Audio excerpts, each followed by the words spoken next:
This is an iHeart podcast. Guaranteed Human.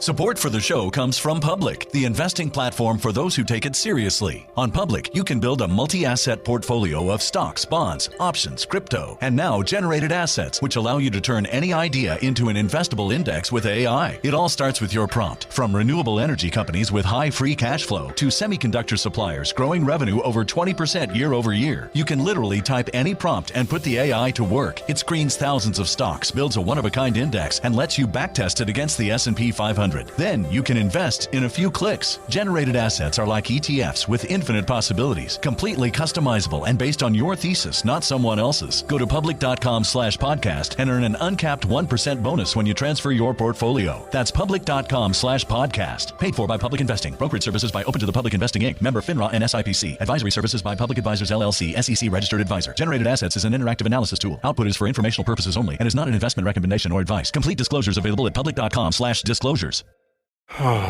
Sink into affordable luxury. Anabay is the only machine-washable sofa, inside and out. With stain-resistant slip covers and a cloud-like frame duvet, everything goes right in the wash. Plus, the modular design lets you change the look of your space anytime. Visit WashableSofas.com to upgrade your home. Shop up to 60% off site-wide, with sofas starting at just $699 and a 30-day money-back guarantee. Shop now at WashableSofas.com. Offers are subject to change, and certain restrictions may apply. There's a difference between liking a house and actually getting it. Redfin is built to make up that difference and close the gap between finding and owning the home for you. Redfin agents close twice as many deals as other agents. So when you find a home you love, you're not a step behind when it comes to making an offer. That means less watching great homes disappear and more focus on the one you'll call home. Redfin helps turn saved listings into real addresses. Get started at redfin.com. Own the dream. Hey, this is U.S. Olympic gold medalist Tara Davis Woodhull. And I'm U.S. Paralympic gold medalist Hunter Woodhull. As athletes, our lives are about having a clear path. And a team that you can absolutely trust. So when it came to getting the best mortgage, we chose PennyMac.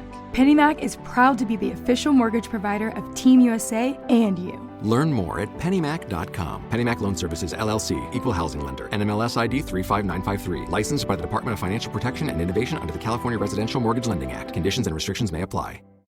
Outer space, a vast unknown frontier. We don't yet know the dangers that lurk beyond the stars. But unfortunately for Captain Sidney Owens and Jana Prescott, they're about to find out. Magmail from iHeartRadio and Bamford Productions. Listen to Magmail on the iHeartRadio app, Apple Podcasts, or wherever you get your podcasts. What's up, guys? I'm Rashad Bilal. And I am Troy Millings, and we are the hosts of the Earn Your Leisure podcast, where we break down business models and examine the latest trends in finance. We hold court and have exclusive interviews with some of the biggest names in business, sport, and entertainment. From DJ Khaled to Mark Cuban, Rick Ross, to Shaquille O'Neal. I mean, our alumni list is expansive. Listen in as our guests reveal their business models, hardships, and triumphs in their respective fields. The knowledge is in depth, and the questions are always delivered from your standpoint. We want to know what you want to know. We talk to the legends of business, sports, and entertainment about how they got their start and, most importantly, how they make their money. Earn Your Leisure is a college business class mixed with pop culture. Want to learn about the real estate game? Unclear as how the stock market works? We got you. Interested in starting a trucking company or a vending machine business? Not really sure about how taxes or credit work? We got it all covered. The Earn Your Leisure podcast is available now.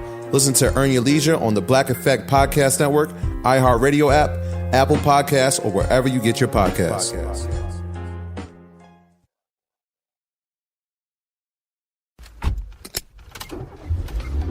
Mama, what does the chicken say? Dog. Cat. Giraffe. Giraffe, really? Giraffe. You're not going to get it all right. Just make sure you nail the big stuff, like making sure your kids are buckled correctly in the right seat for their age and size. Get it right. Visit NHTSA.gov/the right seat. Brought to you by the National Highway Traffic Safety Administration and the Ad Council. Chapter 21. Sasha. Alexander hadn't seen it coming. He hadn't expected her at all. The sound of his furious scream was the most beautiful thing Sasha had ever heard. She hit him again and again, and he fell back and then down to the ground. Blood streamed from his nose in a gash above his brow. His eyes looked unfocused. His lip was split. He tried to scream or cry out or beg her, but she didn't give him the time to say one damn word. Instead, she hit him again and again and again. She didn't make the conscious choice to dive down on top of him, and, in fact, Sasha was rather surprised to find herself straddling the prone, broken boy soldier. But once she was there, she kept hitting him until she felt his skull give way, and the helmet hit something soft, squishy, and hot that lay beyond. She sat back and, for what seemed like a year, just stared at the helmet embedded in Alexander's ruined face. Blood pulsed out from around the edges where it met the skin. The way the blood bubbled up looked just a bit like the water at one of the fountains outside the hospital her mother ran. For some reason, that similarity did more to raise her hackles than the act of killing. Her ears still rang, and so it was easy to lose herself in contemplation of Alexander's body. Her mind turned to the book of John and the words of her Lord and Savior, Jesus Christ. "Do not be like Cain, who belonged to the evil one and murdered his brother. And why did he murder him? Because his own actions were evil, and his brothers were righteous." Had Alexander's actions truly been righteous? Sasha knew if she searched the Bible, she could find scriptural justifications for everything Alexander had done. That's why she'd come here in the first place, wasn't it? The heavenly kingdom was finally going back to the letter of the Bible, the Word of God. Only now that she'd seen what that looked like, Sasha had found she could not abide it. Am I still a Christian? She couldn't say. Her faith had been such a part of her identity. It had been everything, and now it felt like a lie. What am I if not a righteous servant of the Lord? Where do I go from here? "Hey, Zash, little problem here." Roland's voice jerked her out of her contemplation. She looked back at the man, and her mind recoiled in terror. His skin had been shredded by gunfire. It hung in pale tatters down his face and arms. His clothing had largely been shot away, and the rags that remained were so drenched in blood that they clung to him. He looked almost as if he was clad in a single giant scab. One of his eyes was unfocused, dislocated, and something had happened to his left arm. It looked as if an enormous straight razor had burst out of the forearm. "Where did you get that?" she asked. Sasha was surprised and a bit disturbed by her curiosity. Roland seemed surprised, too. "This?" He looked at the blade. "I don't really know. I'd sort of forgotten it was in there." He lifted his arm and its blood-soaked blade up and looked at it like a small child opening a prized gift on Christmas morning. Then he flicked his arm down, towards the ground, and the blade slid back into the meat of his forearm with a wet thwack. "Look," he said, "we got more pressing shit to deal with right now. You hear all those sirens?" She actually couldn't. Her hearing had begun to recover from the gunfight, but Roland was just barely audible. A loud tinnitus hum still rang through her ears. Sasha was pretty sure she'd suffered permanent damage. "I can't hear much right now," she said. "The gunfire, you know?" "Oh," he frowned. "I forgot that can happen to you folks. Well, there's a shitload of cops or martyrs or militia, whatever. A bunch of them are coming. Probably 200 or 300. They got tanks and drones and shit." "God almighty." Sasha felt fear rise up in her heart again. "Yeah, listen, God's not really the dude to worry about right now. Manny's all fucked up. I stopped his bleeding, but you're going to need to get him out of here." Manny! She'd forgotten all about him. Sasha realized with a start that she'd blotted the rest of the room from her mind. She looked around and took it all in. Manny was still lying where she'd left him, nursing a gunshot wound to the belly. He was pale, sweaty, and he looked to be in terrible pain, but he was conscious and alive. That was more than she could say for Marigold. The poor woman had been shredded by shotgun fire. Sasha couldn't bring herself to look too closely at the shattered, steaming remains. But Marigold's friends were alive. The young man, Rick, was unconscious and drenched in blood, but most of that blood didn't seem to be his own. His head was in Tuli's lap. She'd been wounded in the buttocks, and bled quite a lot, but the wound seemed to have clotted. There were tears and a haunted, pained look in her eyes. "Oh my God," Sasha said once her mind started to process the visual stimuli. "Oh, Lord in heaven, no. That poor woman, that unborn child. How could this happen? How could this be?" "Sasha!" Roland shouted. "This is a very bad time for you to have emotions. Try killing those for a while." "How?" "Just think about the fact that everyone but me will die if you don't get your shit together. And then get your shit together." Her initial action was anger and frustration. Is he that disconnected from humanity? Does he think people can just turn their empathy off? But then she stopped herself, listened to him, and tried. She imagined herself putting on a heavy jacket, something that blocked out pain and horror rather than the cold. It worked. "Okay," she said. "What do I need to do?" "You need to take Manny and, what's her name? And what's his face?" "Tuli and Rick." "Right. Take the non-dead people, run down and out the back door, and find me a car. Then you need to... A car? He stopped sifting through the dead men's firearms to roll his eyes at her. Yes, a car. I'm not going to carry all you lame bloods out of here on my fucking shoulders. We'll need a getaway vehicle. I can't drive, she said. All the cars in the Amfet are autonomous. He shrugged. You'll figure it out. Manny moaned just then, almost as if it was in response to Roland's suggestion. Sasha knew it was more likely she'd just been too focused on the big posthuman to notice Manny's pained moans the whole time. Can he drive? Sasha asked. Sure, Roland said with sudden cheer. He's only lost, 2 quarts of blood? I gave him a little of mine. I'm sure he'll be right as rain soon. Manny moaned again, hand at his blood-soaked belly. He didn't appear to be bleeding still, but he was pale, and his face showed agony too obvious to ignore. Sasha doubted he'd be capable of driving a car in the immediate future. I can drive, Thule said in a cracked, broken-sounding voice. Right, Roland said. Well, that's lovely. Get your asses up and get moving. You've got about 2 minutes before shit and fans start their lovely dance. The posthuman's good humor was incongruous in this blood-soaked room, addressed to 2 people who'd lost a friend today. He grabbed one of the guard's pistols, which he'd shoved in his waistband, and handed it to Sasha. Safety's off, he said cheerily. So once you pull the trigger, stuff'll happen. Sasha took the gun, and then went over to help Manny up. Thule did the same thing with her wounded friend. Neither Manny or Rick were in great shape, but Manny at least seemed capable of standing under his own power. Once Sasha got him to his feet, he stayed there. She looked him in the eye and, while he seemed sort of dazed and glassy, his pupils fixed on hers, and he nodded. We have to go, she said.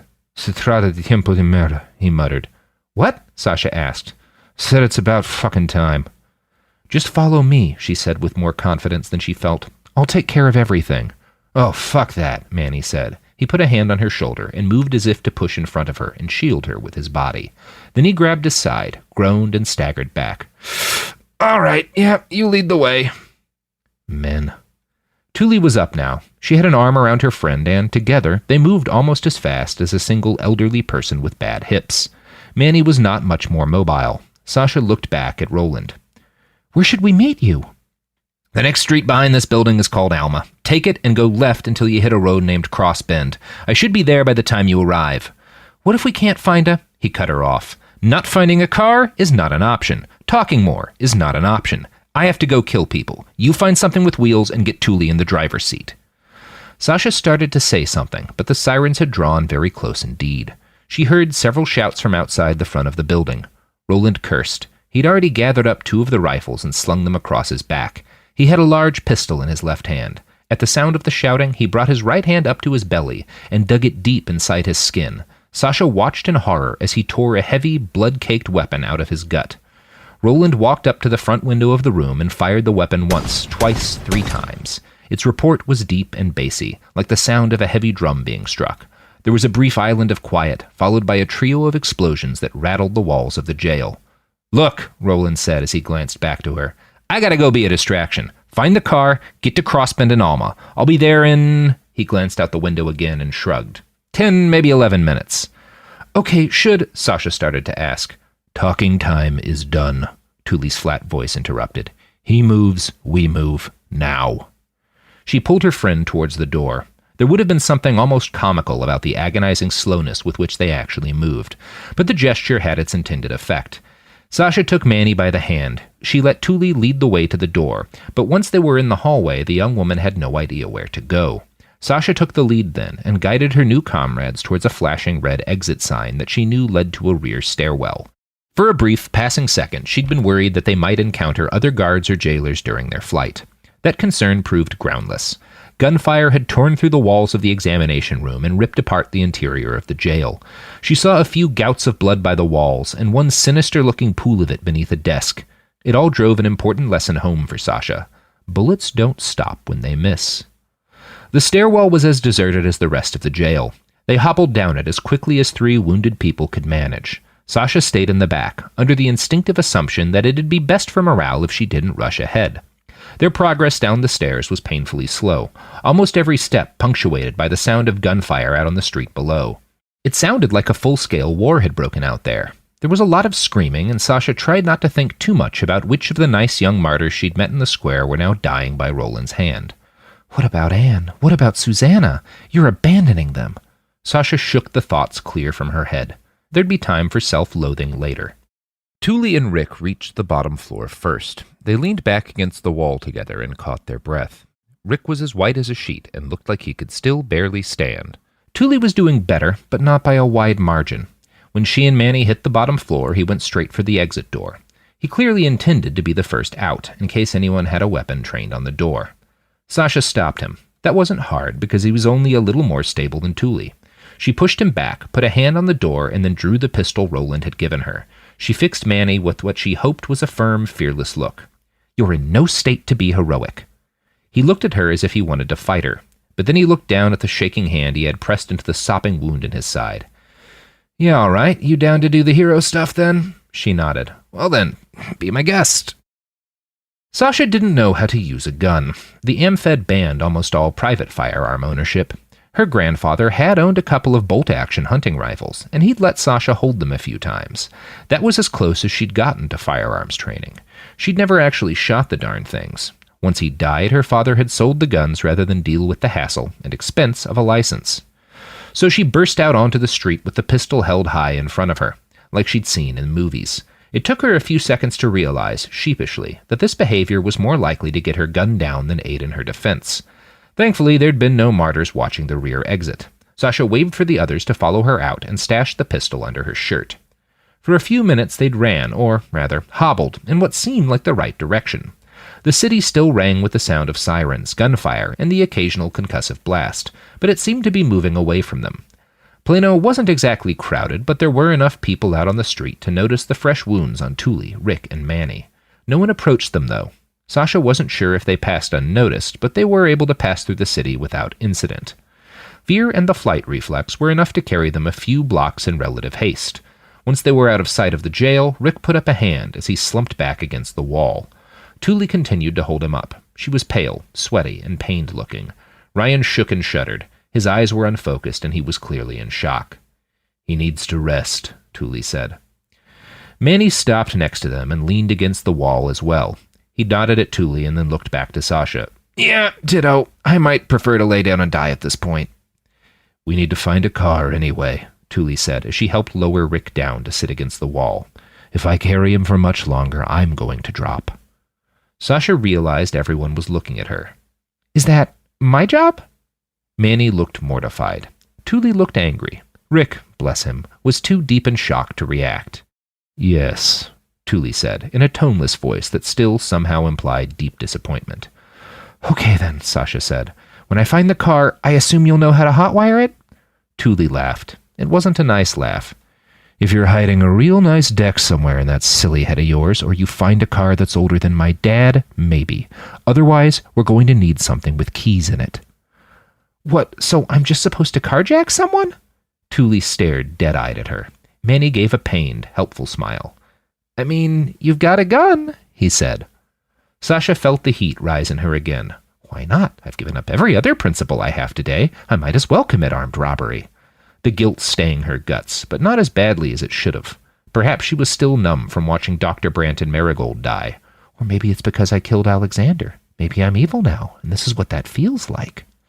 There was no time to mull the possibilities. Sasha left Manny and the others to catch their breath and darted down an alley towards a larger street that sounded like it might have traffic. She passed 2 parked cars and looked inside with the vain hope that, just maybe, someone might have left their keys behind. It was to no avail. Sasha soon found herself on the cracked and shell-pocked asphalt of Alma Road. The buildings on either side of this stretch of street had taken significant damage during the Heavenly Kingdom's birth pains. There were no people out on the sidewalks or visible in the windows. Anyone alive had probably hunkered down to avoid the shooting. There was still traffic on the road, though. 3 trucks and a dented, fume-spewing white sedan shot by her at the speed of wartime traffic. Sasha drew her gun, looked at it, and then hurriedly stashed it inside her blouse again when she realized how dumb that had been. Godly women do not carry guns. A series of 4 loud booms sounded in the distance. Sasha didn't know enough about weaponry to guess what those had been, but she knew they'd had something to do with Roland. People are dying, so I can find us a car and get everyone to safety. She started walking down the street, face pointed towards oncoming traffic, hands waving above her head in the international gesture for, "Oh God, please help me." 2 more cars zoomed past without even slowing to check on her. It was odd how that shocked her after everything else she'd seen in the heavenly kingdom. The faithful protect and support each other, Pastor Mike had claimed, but not, it seemed, when a half-human monster was on a rampage through their city. That helped abate her guilt at least, or it did right up until the moment a familiar, janky brown truck rumbled to a stop next to her. "Excuse me, ma'am, do you need?" She turned around, and the man's face lit up in surprise. "Miss Sasha?" It was Daryl, the kindly old foreman who'd driven her to the house of Miriam on her first day in the kingdom. Was that really only days ago? It seemed like years. Sasha felt like an old woman, even though she was just on the edge of 18. "You hurt?" He slammed the car into park and opened his door. "One sec, I got a first aid kit in the back. Where'd you get hit?" Sasha looked down at her chest and realized she looked like she'd been badly injured. The blood wasn't hers, of course, but Daryl couldn't have known that. He thought she was hurt, and he was trying to help. Am I really going to rob a good Samaritan? She was. Sasha waited until Daryl had closed the door, grabbed his medical kit, and turned towards her. Then she drew her pistol and leveled it at his weathered, grease-stained, and now thoroughly surprised face. "What?" "I need your truck. I need your truck," she said. Daryl dropped the medical kit and put both his palms out. "Whoa now, girl, all right, why don't you just put that gun down? Daryl ain't gonna hurt you. I'll take you anywhere you need to go. Let's just be real calm, real slow about all this. Did somebody hurt you? I need your truck." It was so hard to keep her voice even, so hard to do this cruel thing to a man who'd only been kind to her. Sasha could feel white-hot tears stream down her face. I must look like a crazy person, she thought. Maybe that will help. "Now, Miss Sasha," Daryl said, "I'ma guess you don't know how to drive a truck. Mine ain't autonomous. It's old, stick shift. Please, why don't you let me take you where you need to go?" Sasha's mind raced. It was the same species of nervousness that had always gripped her during major exams and college admissions essays. She ran through and discarded a dozen different courses of action in her head. What if he won't give me the keys? What if he takes another step forward? What if... He moved. It started with a single glance. Daryl's eyes darted towards the driver's side door of his truck. She almost didn't catch it, but for whatever reason, the gesture rose goose pimples on the back of her neck and forearms. "I need your truck." Her voice was cold, strong, firm. Daryl nodded at her. His body posture stayed the same, but his eyes changed. There was something hard and haunted in them now. "All right, Miss Sasha, I'm just gonna reach in here for my keys." He took a step back and moved towards the door. The bottom fell out of Sasha's gut, and she screamed at him to stop. "Don't make another move!" He dove for the door, pulled it open, and reached a hand down beside the driver's seat. Sasha saw a flash of metal in his hand, and she opened fire. She wasn't sure how many times she pulled the trigger, but soon the gun was empty. Sasha watched as Daryl stumbled back into the truck and then slid to the ground. Most of her shots had gone wide, very wide. She'd shattered 2 of the truck's windows and put 4 or 5 rounds into the vehicle's body. But at least one had hit Daryl right in his throat. A kill shot.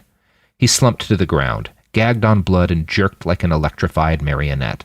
Part of her wanted to run to him, to hold him while he died and say she was sorry. Then she saw the gun at his feet. It didn't dissipate her guilt. After all, she'd drawn on him first. But at least she hadn't shot and killed an unarmed man. She'd killed an armed man. An armed man who only ever helped me. Sasha slumped against the hood of the truck and lost herself in a storm of sobs. She didn't realize she'd dropped her gun until it hit the asphalt with a dull clank. She couldn't control her hands or her breathing. Her frantic sobbing had robbed all the air from her lungs. Her legs weakened, and she started to stumble to the ground when a pair of warm, semi-strong arms caught her from behind. Hey, it's all right, it's all right. Manny. "It's okay, you're gonna be okay." Her world went black for a little while. Sasha felt Manny lift her up, heard the sound of the truck's engine rumble back to life. But she couldn't see, and she couldn't move, and she couldn't stop crying. Time lost any sort of meaning. When she came back to herself, they were in motion. Manny sat next to her, and Rick next to him. Thule drove. Sasha's eyes were drawn to Manny. He held Daryl's pistol in his left hand. She couldn't help but stare at the 4 spots of dried blood on the silver slide. "You all right, Sasha?" Manny asked. His question passed through her ears without hitting her mind. Sasha couldn't stop staring at Daryl's blood. "I did that. I ended him." She'd ended 2 men today. She felt no guilt about Alexander, but that was almost more disturbing. It seemed impossible that she'd been a pampered suburban girl less than a month ago. Now she was a murderer. Whoever sheds human blood, by humans shall their blood be shed. Sasha felt as if a thick cloud of doom had fallen on her shoulders. The truck veered off to the right and slammed to a sudden stop. Sasha was flung forward into the back of Thule's seat. A trio of vehicles zoomed past them, speeding in the opposite direction like several bats fleeing the same hell. Sasha realized, with a moment's focus, that there was an awful lot of traffic heading away from them as fast as possible. Crump! Thule cursed and fought with a stick shift. The truck lurched forward again and made it back onto the road for a few seconds. Then another speeding car roared into the oncoming lane, and she was forced to veer off to the shoulder again. The sounds of gunfire grew louder. Sasha heard the thrum of helicopter blades, too, a second before one buzzed right over their heads. It looked like a military vehicle, painted matte black and laden with weapons. Sasha watched as it zoomed ahead and rose up over a pair of high-rise apartment buildings near the horizon line. There was a loud crump sound, and black smoke billowed out from the side of the craft. It spun around drunkenly in the air for one very long second before slamming into the roof of one of the high-rises. The resultant blast rocked the truck. Thule veered left and right around a pothole at another speeding truck, respectively. Her knuckles were white. Her jaw was clenched. Sasha could see Thule's eyes in the rearview mirror. She looked terrified and angry at the same time. Rick moaned in pain with every shake and jostle. Manny closed his eyes, shook his head, and muttered something low under his breath. "Are we close?" Sasha asked Manny. He squinted and looked out at the road for a second.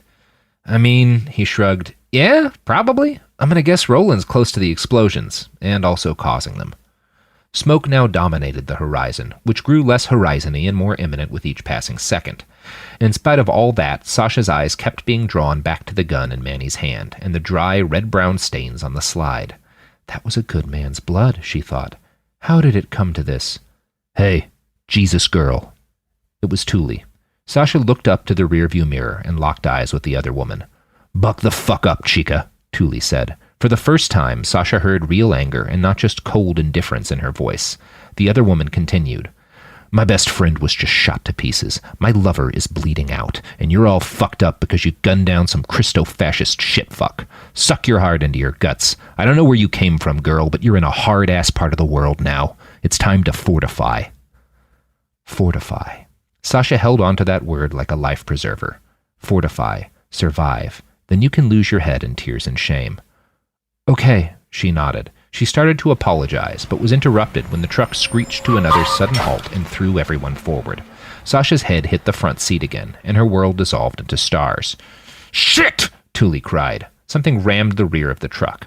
Sasha lost all orientation to reality. When her head and eyes cleared, the first thing she saw was Thule, nursing a broken nose.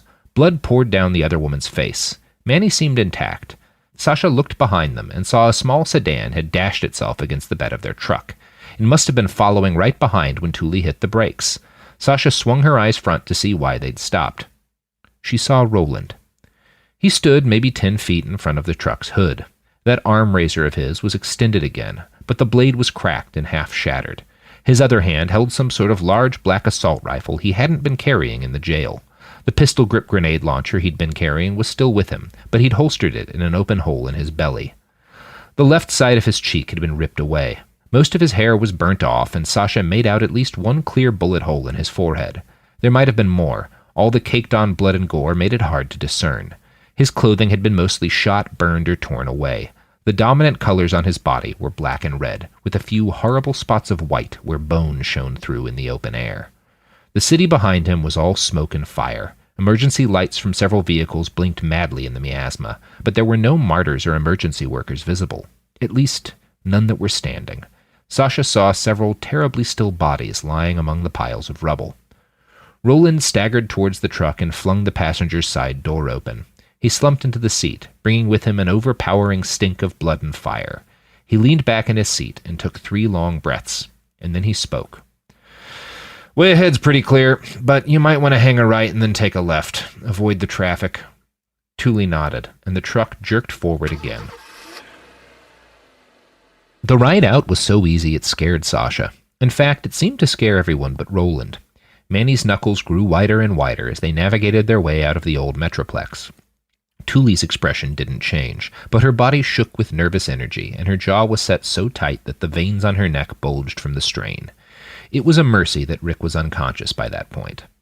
Convoys of military vehicles rolled past them, sometimes escorting ambulances and other emergency vehicles, sometimes bringing more soldiers to the chunk of the city Roland had devastated. Sasha's heart leapt into her throat every single time, but somehow no one stopped their truck. Roland assured them all that it would be fine. I kicked their asses so hard it'll take them an hour to find their cheeks. His only discomfort came once they left the zone of active danger. He seemed to deflate then. After a half hour on the road, his wounds had mostly healed. The new skin that grew back underneath seemed weirdly dark compared to the skin above it. Roland scratched at it in irritation, and then, as casually as if he'd been tossing an apple core, he ripped off his face in one smooth motion and tossed the bloody skin out the window. "Jesus, dude," Manny said, disgusted. "Couldn't you have waited until we weren't all in the car?" Sasha stared in shock. Her hands started to tremble, and she felt the urge to vomit. But she fought it down and forced her stomach to an uneasy calm. "You've seen worse than this now." And that was true. She looked back at Roland and forced herself to take in his new face, which she guessed was really his old face. Neither iteration of him had been exactly handsome. She watched, in queasy fascination, as he picked the rest of the white skin from his hands and tossed it out the window. When he'd finished, he glanced up at Sasha. "What?" he asked. "Please tell me you're not a racist. This would be a real bad time for you to be racist." "She's not racist, dude," Manny said. "You just ripped your skin off. That freaks people out." "Oh," said Roland. "Right. Sorry." "It's okay," she said.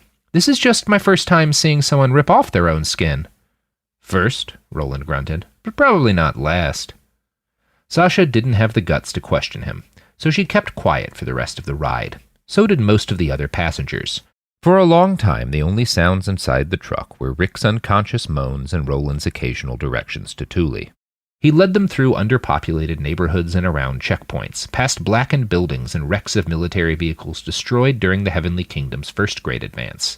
Sasha was surprised at the emptiness of most of the city. She began to understand why Manny called this place Ciudad de Muerta. It took them 2 hours to escape the city sprawl and finally make their way out onto the open plains.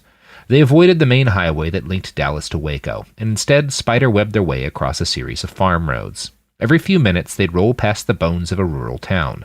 Every town out here seemed abandoned, as dead and dry as the acres of yellow grass that swallowed them up. A little before dark, they rolled over a decrepit bridge across a dry riverbed. A bullet-riddled sign identified this area as Basque County. Roland put a hand on Manny's shoulder and pointed towards a big metal barn on the horizon. "Take us up there. We should probably stop for the night." "What?" Thule spoke up. "Why? We could be at Rolling Fuck in an hour." Roland shook his head. "We got 2 routes back to the city. Either we find the main highway and deal with Kingdom patrols, or we keep riding these country roads. That'll take at least another 2 or 3 hours and a lot of time off-road. In the dark, there's no better recipe for cracking an axle or blowing a tire." Thule fumed, but she rolled the truck up and through a gap in what had once been the fence line of a farm. There were a lot of farmhouses around them, stretched out across acres and acres of fields and pecan orchards. They all looked abandoned, devoid of light, half reclaimed by vegetation. The barn Roland led them to was just as empty. There were large holes in the sheet metal roof, and chunks of the metal walls had been peeled away for scrap metal. The underlying structure had been built from metal girders, though. It seemed solid. They got out of the truck. Roland helped Thule carry her lover across the last few yards of field and into the old barn. The innards of the building were dusty. Rusted tools hung from the wall, and boxes of assorted goods littered the floor. Some of them had been ripped open by scavengers, but most looked like they'd sat unmolested since the property had been abandoned. Manny found an old couch inside. Roland and Thule helped Rick onto it. Then Roland walked off into the middle of the barn and started to root around in boxes. He came back a minute later with a load of canned goods in one arm and a handle of brown liquor in the other. He sat the whole lot down on the ground next to the couch, held up a can labeled water in big red letters, and then punched his finger through the top of the can. He handed it to Thule, and she helped Rick drink. He was semi-conscious now. Sasha thought there might be a little more color in his cheeks. Roland opened 3 more cans, 1 of water and 2 filled with some sort of gloopy beef stew. He ripped the aluminum tops open with his bare fingers and then passed them around. Sasha was still too deep in the throes of depression and adrenaline dumpage to have any kind of appetite. The brown-gray color of the stew didn't help with that. But Manny insisted she take a gulp, and as soon as the food hit her tongue, Sasha realized she was starving. She took 2 more deep gulps of the salty, mushy mass before passing it along to Thule. The crew ate and rehydrated without conversation, although not in silence. The sounds of gulping and lip-smacking filled the barn for a few minutes. Roland didn't join in the eating. Instead, he popped open the liquor bottle and drained it dry over the course of about 90 seconds. The big man closed his eyes. A smile crept up onto his features, and he gave a deep, contented sigh. When the food was almost gone, he stood up and staggered back into the piles of gear to grab 2 more bottles. These ones were filled with an off-yellow liquid. He sat one down in between Manny and Sasha and immediately began to guzzle the second. Manny glanced at Sasha, then at Thule, then down at the bottle. He popped the top and took a belt. Then he offered it to Sasha. If there was ever a time to dive into drinking, it's the day I killed 2 people. Sasha took the bottle and stared at it for a second. The label said Talisker and identified it as a product of Scotland. The bottle itself was covered in dust. "Hey, Roland?" she asked, suddenly curious. "Did you know this place would have food and water? And alcohol?" Roland paused, draining his second bottle, and fixed Sasha with his strange blue eyes. He looked tired for the first time since she'd met him. Sasha wasn't sure if that was due to the rampage he'd just carried out, or her question. "I've been here before," he half mumbled. "Years ago, back before this whole chunk of dirt was as much of a shithole as it is now." "Wait, did you used to live here?" Manny asked. "I don't know," Roland shrugged. "What do you mean you don't know? You clearly know this farm." He shrugged and gave a vague wave with his free hand. "I have memories of this place, bright lights at night, people dancing, drugs and wine, and people and songs. I have memories of packing the supplies into boxes, buying ammunition." He nodded towards the still locked door of the barn. "I remember locking that thing up, but I don't remember why exactly. I might have lived here. It might have belonged to a friend. Either way, I feel like the last time I was here was back before the revolution." "His mind is full of holes," Manny explained. "Something happened to him a few years back. He remembers pieces of who he is, what he's done, but not everything." Thule kicked Sasha gently in the hip. She gestured to the bottle of whiskey. "If you're not drinking past the bottle, some of us have grieving to do." On impulse, Sasha took a pull from the bottle. She started to hand it over to Thule, but then the taste hit her, and she gagged. It was like someone had lit a fire in her throat, one that tasted of burning peat. She coughed and hacked for several seconds while Thule and Roland laughed. Once she'd regained her breath, Sasha finally handed off the bottle.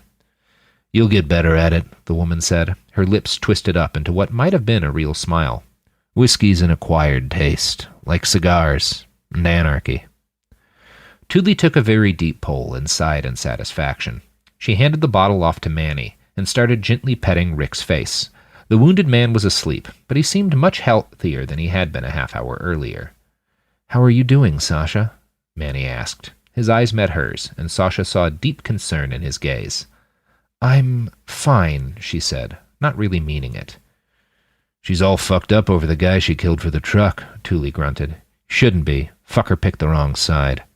"So did I." Sasha tried to keep the anger out of her voice. "At first, Daryl was a good man. He didn't deserve to die." "Neither did Marigold," said Thule. "Neither did Major Perrone," Manny added in a quiet voice. "They hung him on the day you and I met." "The whole world's full of good dead people," said Thule. "My advice, don't cry over someone you shot and..." Support for the show comes from Public, the investing platform for those who take it seriously. On Public, you can build a multi-asset portfolio of stocks, bonds, options, crypto, and now generated assets, which allow you to turn any idea into an investable index with AI. It all starts with your prompt. From renewable energy companies with high free cash flow to semiconductor suppliers growing revenue over 20% year over year, you can literally type any prompt and put the AI to work. It screens thousands of stocks, builds a one-of-a-kind index, and lets you backtest it against the S&P 500. Then you can invest in a few clicks. Generated assets are like ETFs with infinite possibilities, completely customizable and based on your thesis, not someone else's. Go to public.com/podcast and earn an uncapped 1% bonus when you transfer your portfolio. That's public.com/podcast. Paid for by Public Investing. Brokerage services by Open to the Public Investing Inc. Member FINRA and SIPC. Advisory services by Public Advisors LLC, SEC registered advisor. Generated assets is an interactive analysis tool. Output is for informational purposes only and is not an investment recommendation or advice. Complete disclosures available at public.com/disclosures. Tired of spills and stains on your sofa? Wash away your worries with Anabay. Anabay is the only designer sofa that's machine washable inside and out, starting at just $699. Plus, Anabay sofas are pet-friendly, stain-resistant, and feature changeable slipcovers and modular pieces. Get up to 60% off site-wide with a 30-day money-back guarantee. Visit WashableSofas.com to get yours now. That's WashableSofas.com. Offers are subject to change and certain restrictions may apply. Hey, this is U.S. Olympic gold medalist Tara Davis Woodhull. And I'm U.S. Paralympic gold medalist Hunter Woodhull. As athletes, our lives are about having a clear path. And a team that you can absolutely trust. So when it came to getting the best mortgage, we chose PennyMac. PennyMac is proud to be the official mortgage provider of Team USA and you. Learn more at pennymac.com. PennyMac Loan Services, LLC, Equal Housing Lender, NMLS ID 35953. Licensed by the Department of Financial Protection and Innovation under the California Residential Mortgage Lending Act. Conditions and restrictions may apply. Let's talk about modern home shopping. It's sort of become a fun side hobby, right? Scrolling listings at night, dreaming about kitchens you've never seen, or backyards you haven't even stepped foot in, all from the comfort of pretty much anywhere. Redfin knows a lot of people like you want to own, but are stuck in this browsing mode loop. That's where Redfin flips the script. With listings that update within minutes and tours you can book right from the Redfin app, you can see your dream home the moment it appears. Now, liking a listing is easy, but actually landing it, that's where Redfin comes in. Redfin has over 2,200 agents with local expertise. And Redfin agents close twice as many deals as other agents. That means they want to help you win, not just window shop. Redfin is built to help you go from just looking to wait, this could actually be home. So become the newest neighbor on the block. Visit redfin.com to start finding and start owning. That's redfin.com. Self-defense. That's a karmic freebie. The guy had a gun, Manny added. Seems like you just did what you had to do. Roland was quiet through all this. He kept drinking, but his pace had slowed. His face took on a dark cast, and he slumped down into his chair. He seemed to collapse in on himself a little. Look, Chica, Thule said. There was a slight drunken slur to her words now. I know I gave you a hard time, and it was dumb as fuck of you to move to this kingdom, but I give you credit for breaking free, and for helping us escape. You might be a little dumb, but you aren't bad people in my book. Don't beat yourself up over doing what you had to do. There was quiet for a little while. Manny passed the bottle to Sasha. She took another gulp and managed to hold it down this time. Thule nodded in approval when Sasha passed the whiskey on. Sasha found her eyes drawn, once more, to Daryl's gun.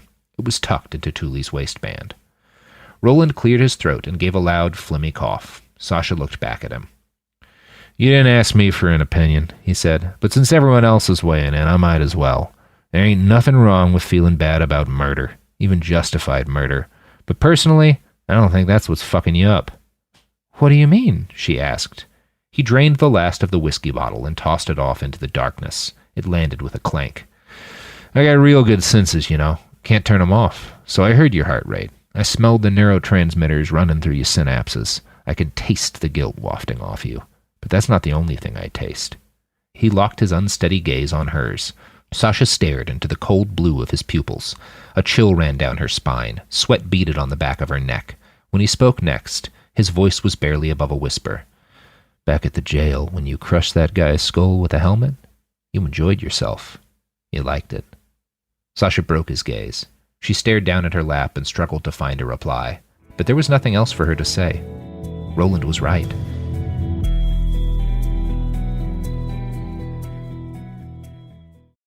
Hello and welcome to our show. I'm Zooey Deschanel, and I'm so excited to be joined by my friends and castmates, Hannah Simone and Lamorne Morris, to recap our hit television series, New Girl. Join us every Monday on the Welcome to Our Show podcast, where we'll share behind-the-scenes stories of your favorite New Girl episodes, reveal the truth behind the legendary game True American, and discuss how the show got made with the writers, guest stars, and directors who made the show so special. Fans have been begging us to do a New Girl recap for years, and we finally made a podcast where we answer all your burning questions like, is there really a bear in every episode of New Girl?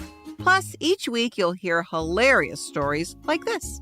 At the end, when he says you got some Schmidt on your face, I feel like I pitched that joke. I believe that. I feel like I did. I'm not 1,000%. I want to say that was, I tossed that one out. Listen to the Welcome to Our Show podcast on the iHeartRadio app, Apple Podcasts, or wherever you get your podcasts. I'm Eve Rodsky, author of the New York Times bestseller Fair Play and Find Your Unicorn Space. Activist on the Gender Division of Labor, attorney, and family mediator. And I'm Dr. Aditi Narukar, a Harvard physician and medical correspondent with an expertise in the science of stress, resilience, mental health, and burnout. We're so excited to share our podcast, Time Out, a production of iHeart Podcasts and Hello Sunshine. We're uncovering why society makes it so hard for women to treat their time with the value it deserves. So take this time out with us. Listen to Time Out, a Fair Play podcast on the iHeartRadio app, Apple Podcasts, or wherever you get your podcasts. When P.T. Barnum's Great American Museum burned to the ground in 1865, what rose from its ashes would change the world. Welcome to Grim and Mild Presents, an ongoing journey into the strange, the unusual, and the fascinating. For our inaugural season, we'll be giving you a backstage tour of the always complex and often misunderstood cultural artifact that is the American Sideshow. So come along as we visit the shadowy corners of the stage and learn about the people who were at the center of it all. In a place where spectacle was king, we will soon discover there's always more to the story than meets the eye. So step right up and get in line. Listen to Grim and Mild Presents now on the iHeartRadio app, Apple Podcasts, or wherever you listen to podcasts. Learn more over at grimandmild.com/presents. Chapter 22. Manny. Rolling Fuck was as bright, shiny, and chaotic as it had been when he'd left. But Manny could see a real change among the citizens themselves. Gone were the lounging crowds of half-naked people. Instead of the perpetual party, a war camp spread out around the great superstructure of the city. Hundreds of men and women were busy donning armor, applying war paint, and checking over stacks of weaponry. Manny saw crates of guided mortars, piles of rocket launchers, boxes of high-velocity ammunition, and enough firearms to equip every citizen a dozen times over. There was no discernible Rolling Fuck uniform that Manny could see. Some of the city's warriors wore powered body armor, painted in garish colors and bedecked with various quotations. Fuck Your Day seemed particularly popular. Many of them wore pieces of pop culture costumery mixed in with their gear.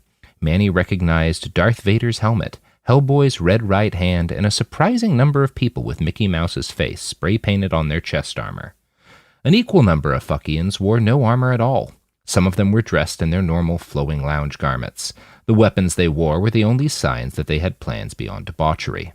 Others were naked, or mostly so. He saw one man wearing the helmet of a Greek hoplite and carrying 2 Viking axes on his back. He saw a woman with a Dragunov rifle on her back, an old German Stahlhelm on her head, and Ottoman mirror armor on her chest. She waved at them, excited. It took Manny a second to recognize Topaz's face under the helmet. "They're here! They're—" She stopped. Thule had stopped too. She cast her face down. Manny could see the shimmer of tears on her cheeks. A crowd gathered around them. In a few seconds, they were encircled by dozens of heavily armed posthumans in a dizzying array of war costumes. Skullfucker Mike pushed his way to the front and ran up to embrace Thule. Manny was surprised when she started to sob. The big man held her tight but looked to Roland. "What happened?" Roland gave him a look that said, "You know damn well what happened." But then he spoke anyway. "Your friend didn't make it." Skullfucker Mike's jaw went tight. His eyes bulged, and he held onto Thule a little tighter. Manny thought back to the night they'd spent in Brain Breakers, and the things he'd said about Marigold. Manny hadn't really known the woman at all, but he could tell Mike had cared deeply for her. He looked around at the crowd closing in on them, the dozens of half-human god monsters with helpless rage carved onto their faces. "What happened?" Mike demanded. Roland opened his mouth to speak, closed it, and ran a hand over his bald head. He opened his mouth again, managed to squeeze out an "I" before he slumped his shoulders and hung his head. "I wasn't fast enough," he said, finally. "They had better gear, newer suits than I'd expected." Skullfucker Mike stared at him. Behind him, Topaz slid down to the ground and buried her head in her knees. Murmurs swept the crowd, and then Sasha spoke up. "Your friend saved my life." Mike looked over and seemed to notice her for the first time. "And who are you?" His voice was not unfriendly. It wasn't exactly warm, either. "My name is Sasha," she said, her voice clearly on the edge of a sob. She looked from Mike to Thule to Topaz to the crowd and then back to Manny. He saw panic in her eyes, barely held in check by a cage of steely resolve. "I made a mistake. I left my home for the kingdom. I thought it was the right thing to do. I met Marigold while I was there, and she helped me see how wrong I'd been." She pointed to Roland. "I tried to help him free your people. We all tried, but they were ready for us. They shot him," she gestured to Roland. "They shot him a lot. They had us all dead to rights, and then Marigold, I don't know how, but she got a gun. She shot 2 of them, and then they shot her. She died saving us." The silence that followed was louder than any artillery barrage Manny had ever sat through. Finally, Skullfucker Mike nodded at her. There were tears in his eyes, and, Manny soon realized, tears on every face in the crowd. Some people fell to their knees. Others embraced and held their friends. One voice, hoarse and heavy with pain, howled out in anguish. It was met by another voice, and then another, as Fuckian after Fuckian tilted their head back and roared their grief out to the empty blue of the Texas sky. Rolling Fuck preferred to mourn through activity. The wailing and gnashing of teeth over Marigold didn't stop the city's medics from taking Rick and Thule to whatever building served as their equivalent of a clinic.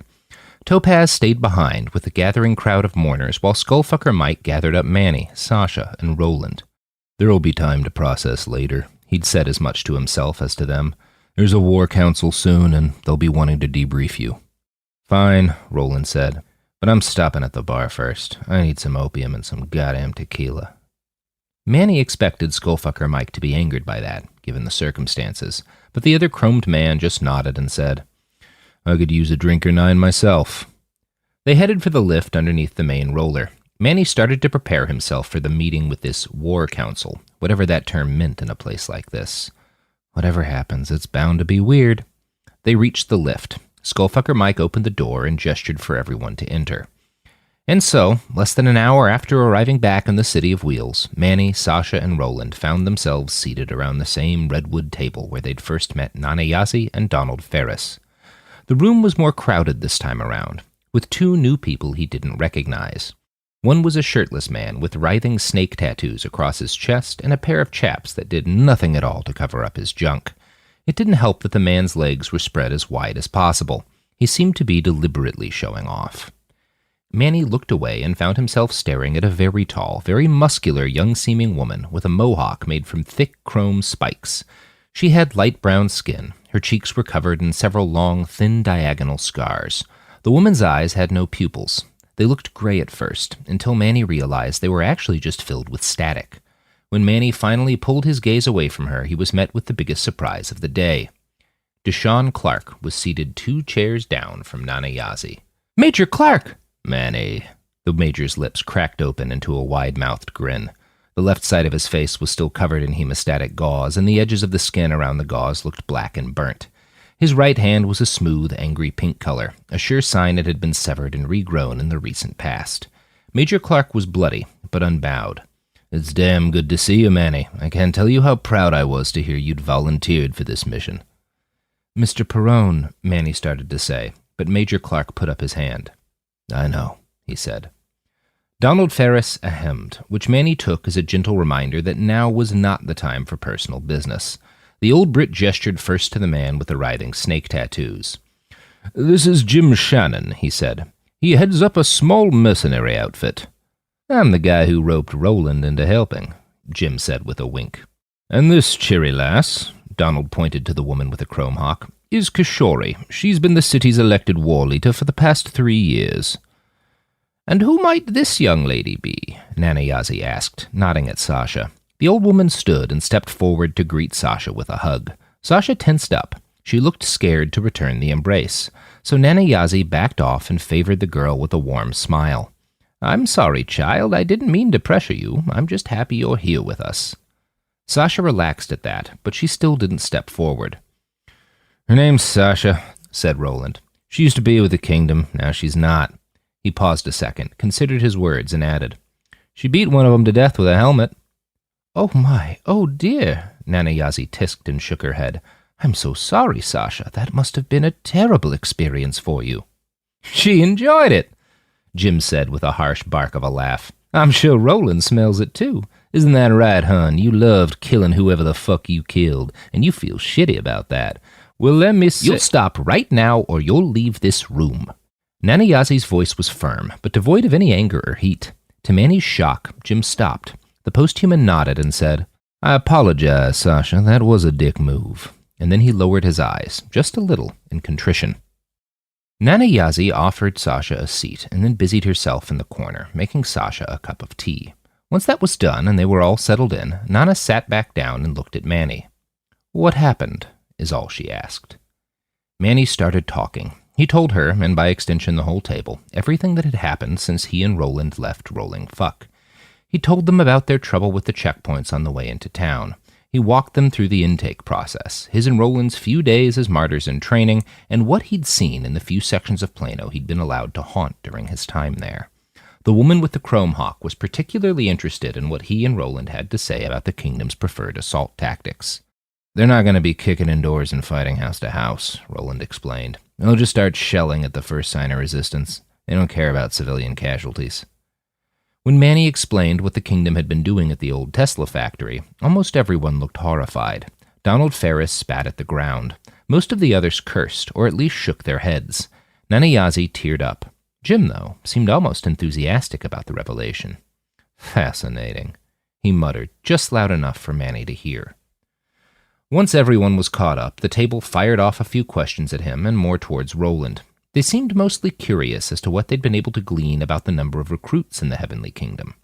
Manny didn't have much useful there, so he shut up, leaned back, and let Roland give the answers. An awkward silence descended on the table after a few minutes. "Well," Donald Ferris said, finally, "I suppose we were fools to hope for much more than what you got. As it stands, we're left grappling to try and account for the sheer number of men the Kingdom has deployed to assault Austin." 20,000 martyrs, Jim spoke up. "Give or take $1,000. Manny's blood went cold. The SDF at its height hadn't been more than 6,000 fighters, and those were spread out across the serried battlegrounds of North Texas. The whole free city of Austin didn't have more than 5,000 people in its full-time defense corps. 20,000 men was impossible, he said. "That's just fucking impossible." "I'd be inclined to agree with you, kid," said Jim, "if my own men hadn't double-checked the count for us. The Kingdom's already marshaled half of that force on the outskirts of DFW, near Lancaster. They'll be in Waco tomorrow if no one stops them. Hell, they could be pounding Austin with artillery by dark." Donald Ferris nodded. "Mr. Shannon here," he gestured to Jim, "has agreed to lend a hand along with several dozen of his mercenaries. Add that to the warriors of Rolling Fuck, and we've got 700-ish posthumans. It's a large enough force to hold Waco and badly bloody their nose." "But," Kishori spoke for the first time. She had a deep, gravelly voice that sounded like she'd been eating cigarettes for the last 10 years. "Rolling Fuck is not in the business of volunteering for our own Vietnams. My people aren't signing up for a war.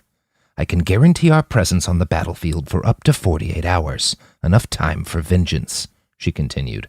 "After that, you're herding cats."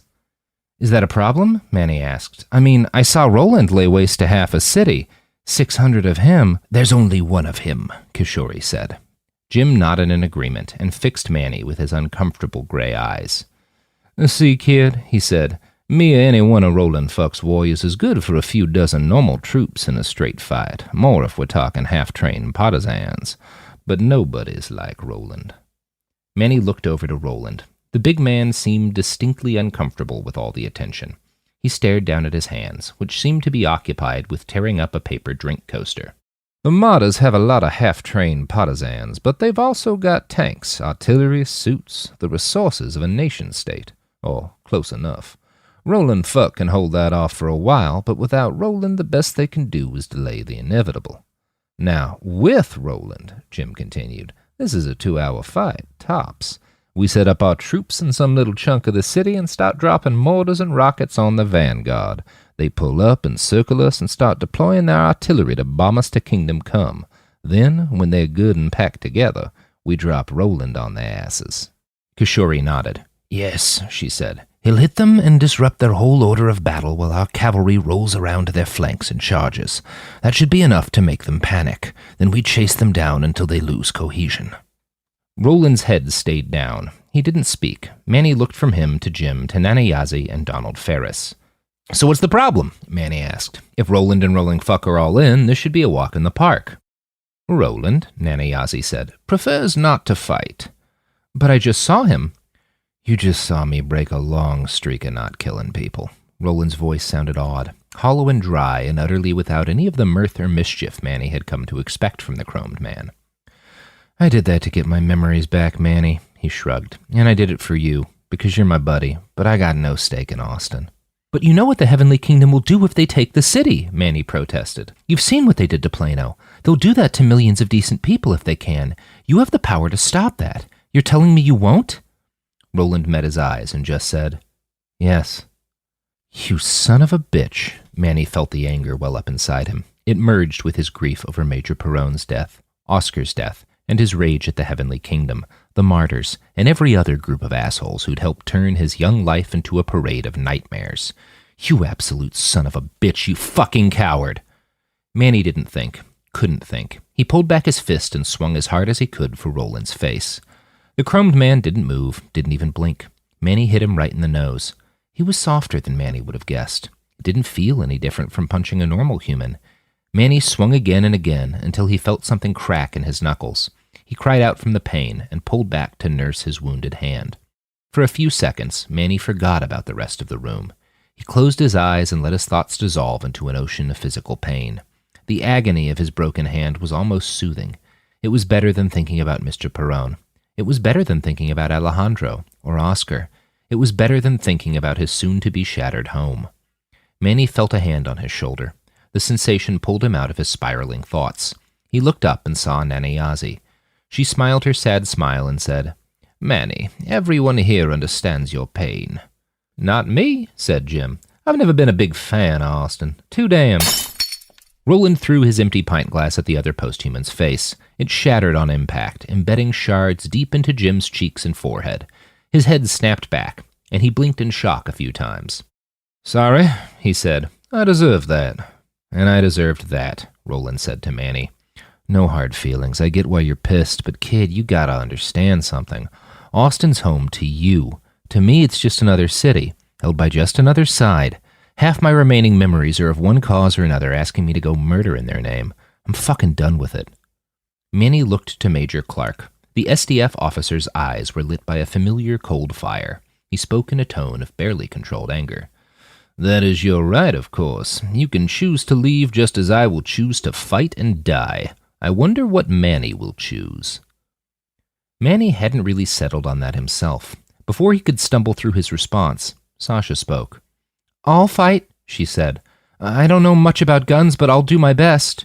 Roland slumped back in his chair and tossed his arms up in a dramatic show of frustration. At 2, Jesus girl? I'll fight, Manny said to Major Clark, doing his best to talk over Roland. I'll choose to fight too. This isn't gonna work, you know, Roland said. I'm not gonna be shamed into fighting again. It's just not going to fucking happen. Jim leaned in. He fixed Roland with a look that seemed almost hungry. I think it will happen. I think the peculiar arc of your moral compass won't let you leave these kids to die. He seemed surprised by the revelation. Huh, fascinating. Enough of that. Donald Ferris sounded angry. I won't stand to see this man badgered and pressured into fighting against his will. We might as well dissolve the council for now and reconvene without Roland. Good. Roland stood up and stomped over to the exit. If that's all you people need from me, I'm gonna go get good and pissed and start my walk back to Arizona.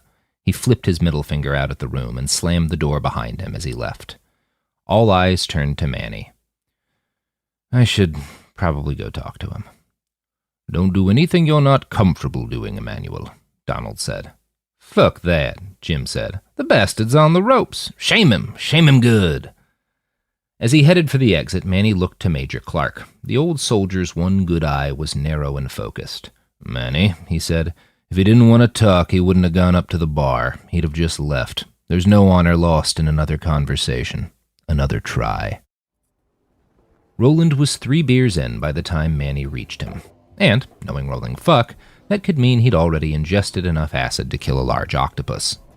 Hey, Manny said.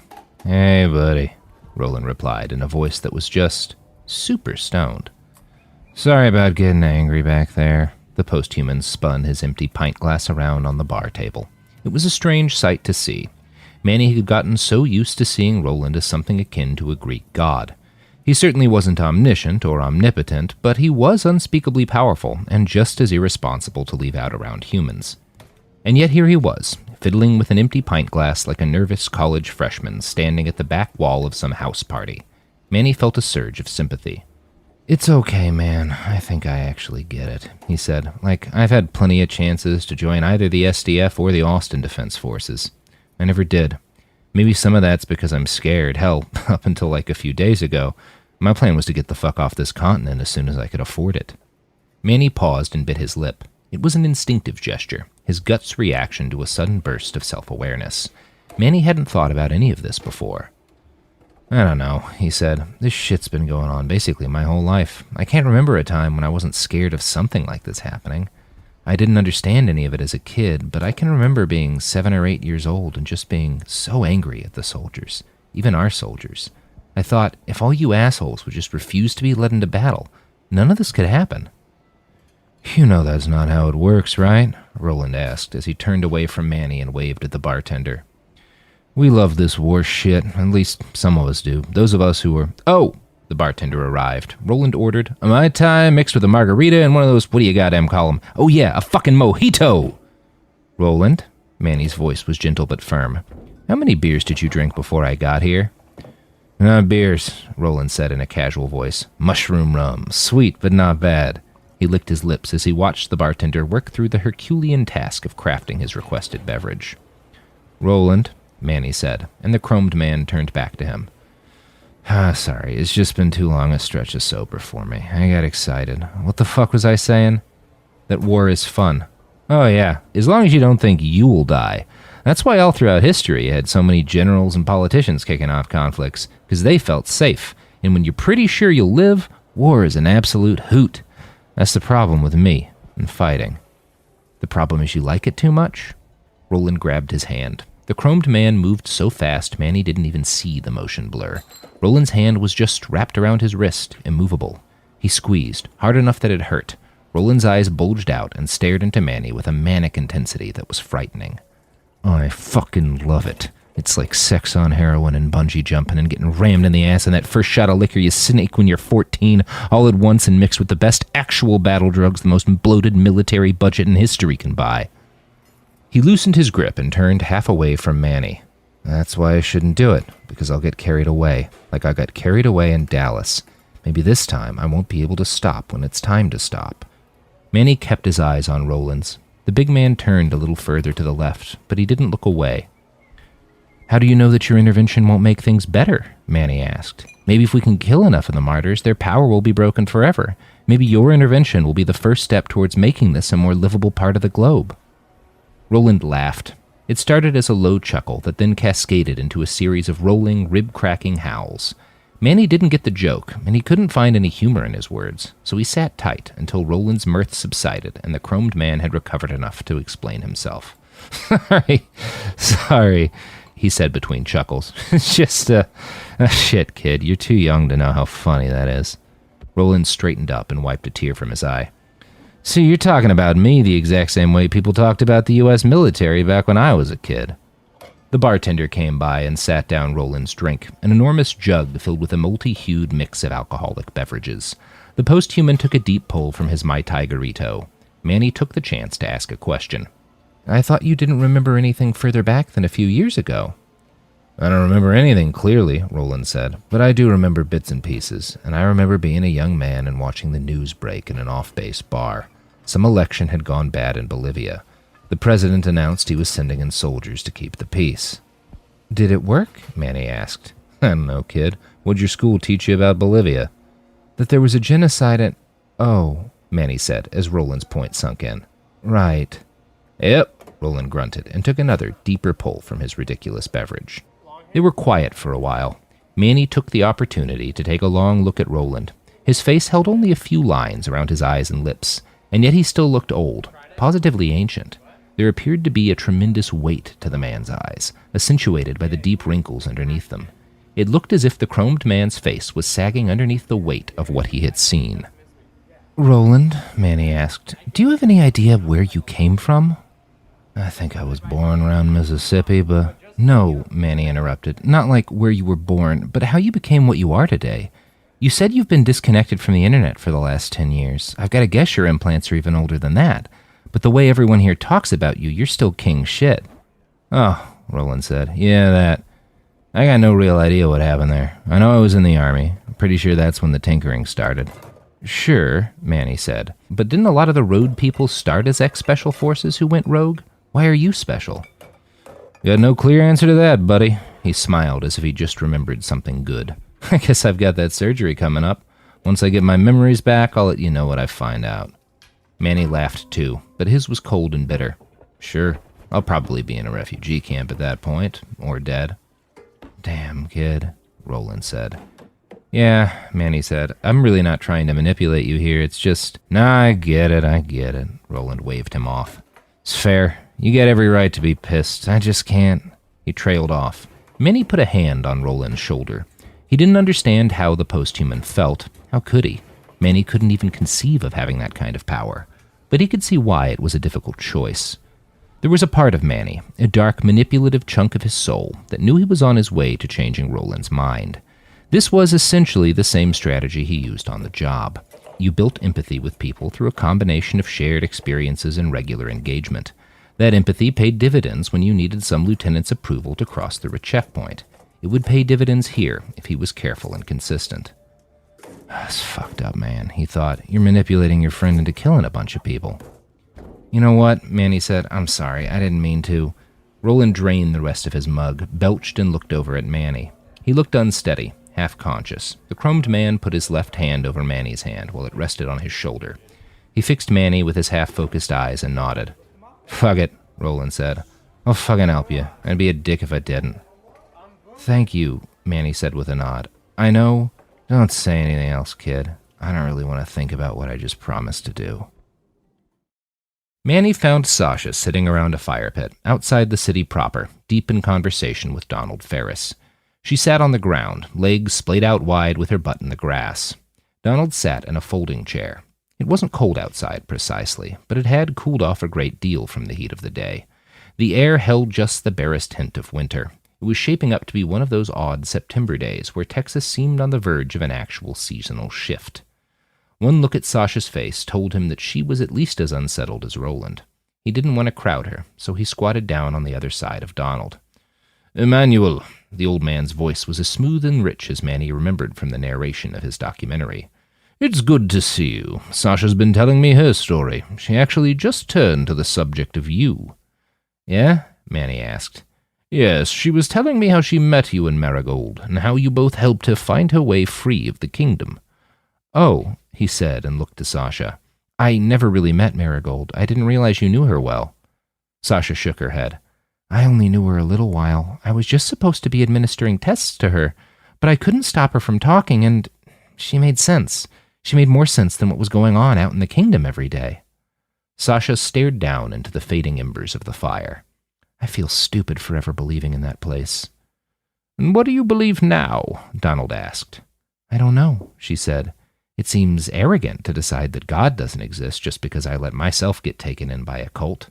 The old man nodded. The good news is you're young. You've got plenty of time to figure things out again. His cheeks turned up into a smile, and his face blossomed with wrinkles. Now, he looked up at Manny.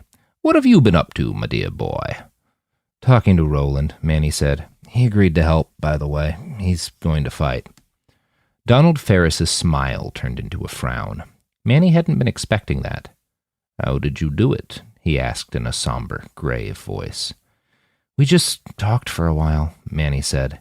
He explained why he didn't want to fight. It sounded very reasonable. Manny paused and then made the choice to lie, just a little. I wasn't trying to change his mind. I didn't ask him to help.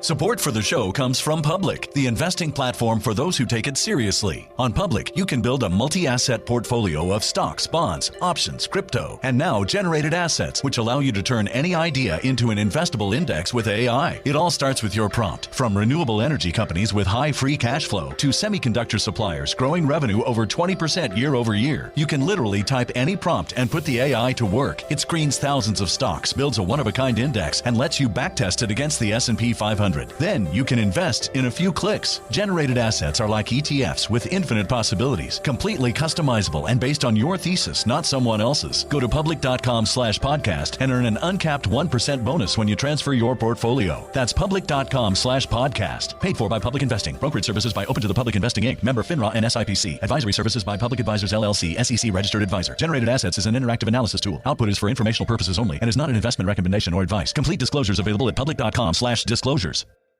Tired of spills and stains on your sofa? Wash away your worries with Anabei. Anabei is the only machine washable sofa inside and out, where designer quality meets budget-friendly prices. That's right, sofas start at just $699. Enjoy a no-risk experience with pet-friendly, stain-resistant, and changeable slipcovers made with performance fabric.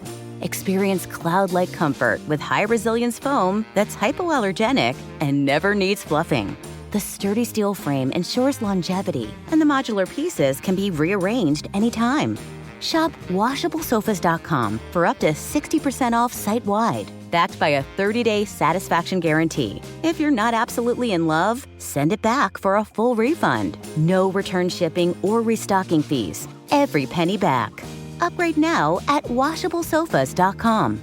Offers are subject to change, and certain restrictions may apply. Hey, this is U.S. Olympic gold medalist Tara Davis Woodhull. And I'm U.S. Paralympic gold medalist Hunter Woodhull. As athletes, our lives are about having a clear path. And a team that you can absolutely trust. So when it came to getting the best mortgage, we chose PennyMac. PennyMac is proud to be the official mortgage provider of Team USA and you. Learn more at pennymac.com. PennyMac Loan Services, LLC, Equal Housing Lender, NMLS ID 35953. Licensed by the Department of Financial Protection and Innovation under the California Residential Mortgage Lending Act. Conditions and restrictions may apply. Let's talk about modern home shopping. It's sort of become a fun side hobby, right? Scrolling listings at night, dreaming about kitchens you've never seen, or backyards you haven't even stepped foot in, all from the comfort of pretty much anywhere. Redfin knows a lot of people like you want to own, but are stuck in this browsing mode loop. That's where Redfin flips the script. With listings that update within minutes and tours you can book right from the Redfin app, you can see your dream home the moment it appears. Now, liking a listing is easy, but actually landing it, that's where Redfin comes in. Redfin has over 2,200 agents with local expertise. And Redfin agents close twice as many deals as other agents. That means they want to help you win, not just window shop. Redfin is built to help you go from just looking to wait, this could actually be home. So become the newest neighbor on the block. Visit redfin.com to start finding and start owning. That's redfin.com. Last part was true, at least. I do feel bad, though. I'm sure he changed his mind because of me. Is it really on you if he chooses to fight? Sasha asked. I killed 2 men. Both of those deaths are on me. But you didn't order Roland to do anything. No, Donald Ferris agreed. But I doubt Roland would have made the decision to intervene if Manny hadn't pressed. That's probably true, Manny admitted. Donald looked from Manny to Sasha. There's a war ritual, peculiar to the men and women and whatevers of this community. I think you'd benefit from seeing it. A ritual? Sasha asked. Not a religious one, I assure you, but yes, they call it their war ritual. He extended a hand out to the field around Rolling Fuck. Manny looked out at it for the first time since coming out here and realized that people seemed to be packing up. Right now, Donald said, the citizens are packing up their tents and their RVs and preparing the city for departure. It's moving out with their army. They'll drive that thing, he jerked a thumb in the direction of the City of Wheels, right up to the damn battlefield. It'll be behind them the whole time they're fighting. I think they stole the idea from the ancient Celts. Anyway, he said, once the city's in position, they'll open up these little boxes that look quite a lot like beehives, and they'll let out a swarm of about 1,000 little drones. Those are mostly just facial recognition cameras attached to wings and a wee engine. They'll record everything and send data on the faces of every enemy fighter to a central computer in the city. What good does that do? Manny asked. It gives us a chance to identify those men, or women, so we can scrape their social media profiles and display pictures and videos from their lives once they die. The whole city, everyone who isn't fighting, turns out to watch that. That sounds fucking terrible, Manny said. What do we gain from watching the home movies of dead men? A memorial. Manny didn't understand, but he could see that Donald Ferris was revving himself up for an involved explanation. He let the old man speak. I was a small child when my country invaded Iraq, along with the United States and a few other nations. The war was news, yes, but that's all it was. Even our own soldiers were more numbers than real people. I'd hear that 2 Royal Marines had died in a roadside bombing, and it meant less to me than when my neighbor broke his leg slipping down the stairs. War isn't like that for us, Manny said. I don't know anyone in Austin who hasn't lost a friend or family to the fighting. It affects us all. So it does, my boy, so it does. And if any of our warriors die today, you can bet it'll affect everyone in this social experiment we call a city. But you didn't let me finish. The first thing that was truly toxic about my childhood knowledge of war is that it erased the other side. Our boys didn't do body counts, so there were seldom reports on how many civilians we killed, how many enemy fighters died. That information was out there, but you had to look hard. Most people never did. Donald Ferris shrugged and then winced from the motion. It's easy to get people to care about their own soldiers, but if you want to stop wars, or at least make them less common, you've got to get people to give a shit about the soldiers on the other side. That, my young friend, is where your people are even worse than my own. You're close enough to the war to not just feel indifferent about these martyrs marching off to die, you actively want them to die. That's understandable, but it's also poisonous.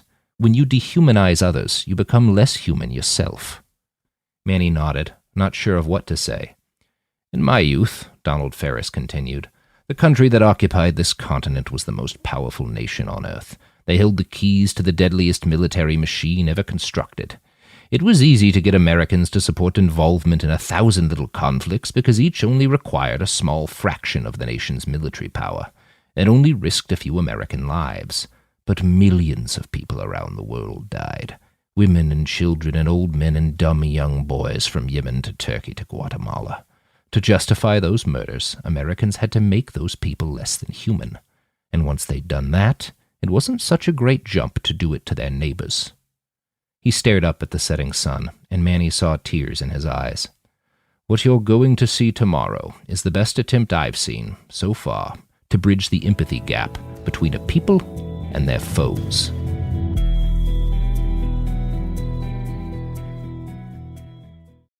Look through your children's eyes to see the true magic of a forest. It's a storybook world for them. You look and see a tree. They see the wrinkled face of a wizard with arms outstretched to the sky. They see treasure in pebbles. They see a windy path that could lead to adventure. And they see you, their fearless guide through this fascinating world. Find a forest near you and start exploring at discovertheforest.org. Brought to you by the United States Forest Service and the Ad Council. This is Roxane Gay, host of the Roxane Gay Agenda, the Bad Feminist podcast of your dreams. Now, what is the Roxane Gay Agenda, you might ask? Well, it's a podcast where I'm going to speak my mind about what's on my mind, and that could be anything. Every week, I will be in conversation with an interesting person who has something to say. We're going to talk about feminism, race, writing in books and art, food, pop culture, and yes, politics. I start each show with a recommendation. Really, I'm just going to share with you a movie or a book or maybe some music or a comedy set, something that I really want you to be aware of and maybe engage with as well. Listen to the Luminary Original Podcast, the Roxane Gay Agenda, the Bad Feminist podcast of your dreams, every Tuesday on the iHeartRadio app, Apple Podcasts, or wherever you get your podcasts. What grows in the forest? Trees? Sure. Know what else grows in the forest? Our imagination, our sense of wonder, and our family bonds grow too. Because when we disconnect from this and connect with this, we reconnect with each other.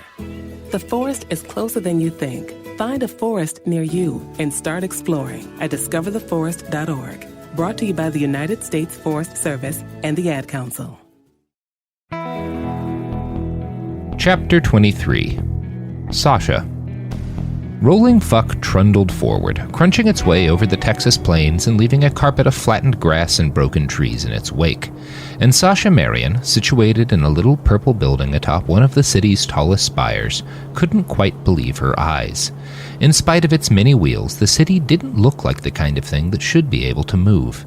It was as if the Empire State Building had taken up jogging. Sasha had been more or less alone since the War Council had concluded. She'd wanted to go up to the bar with Manny and Roland, since they were the only people here she even sort of knew, but their conversation had seemed a private sort of thing.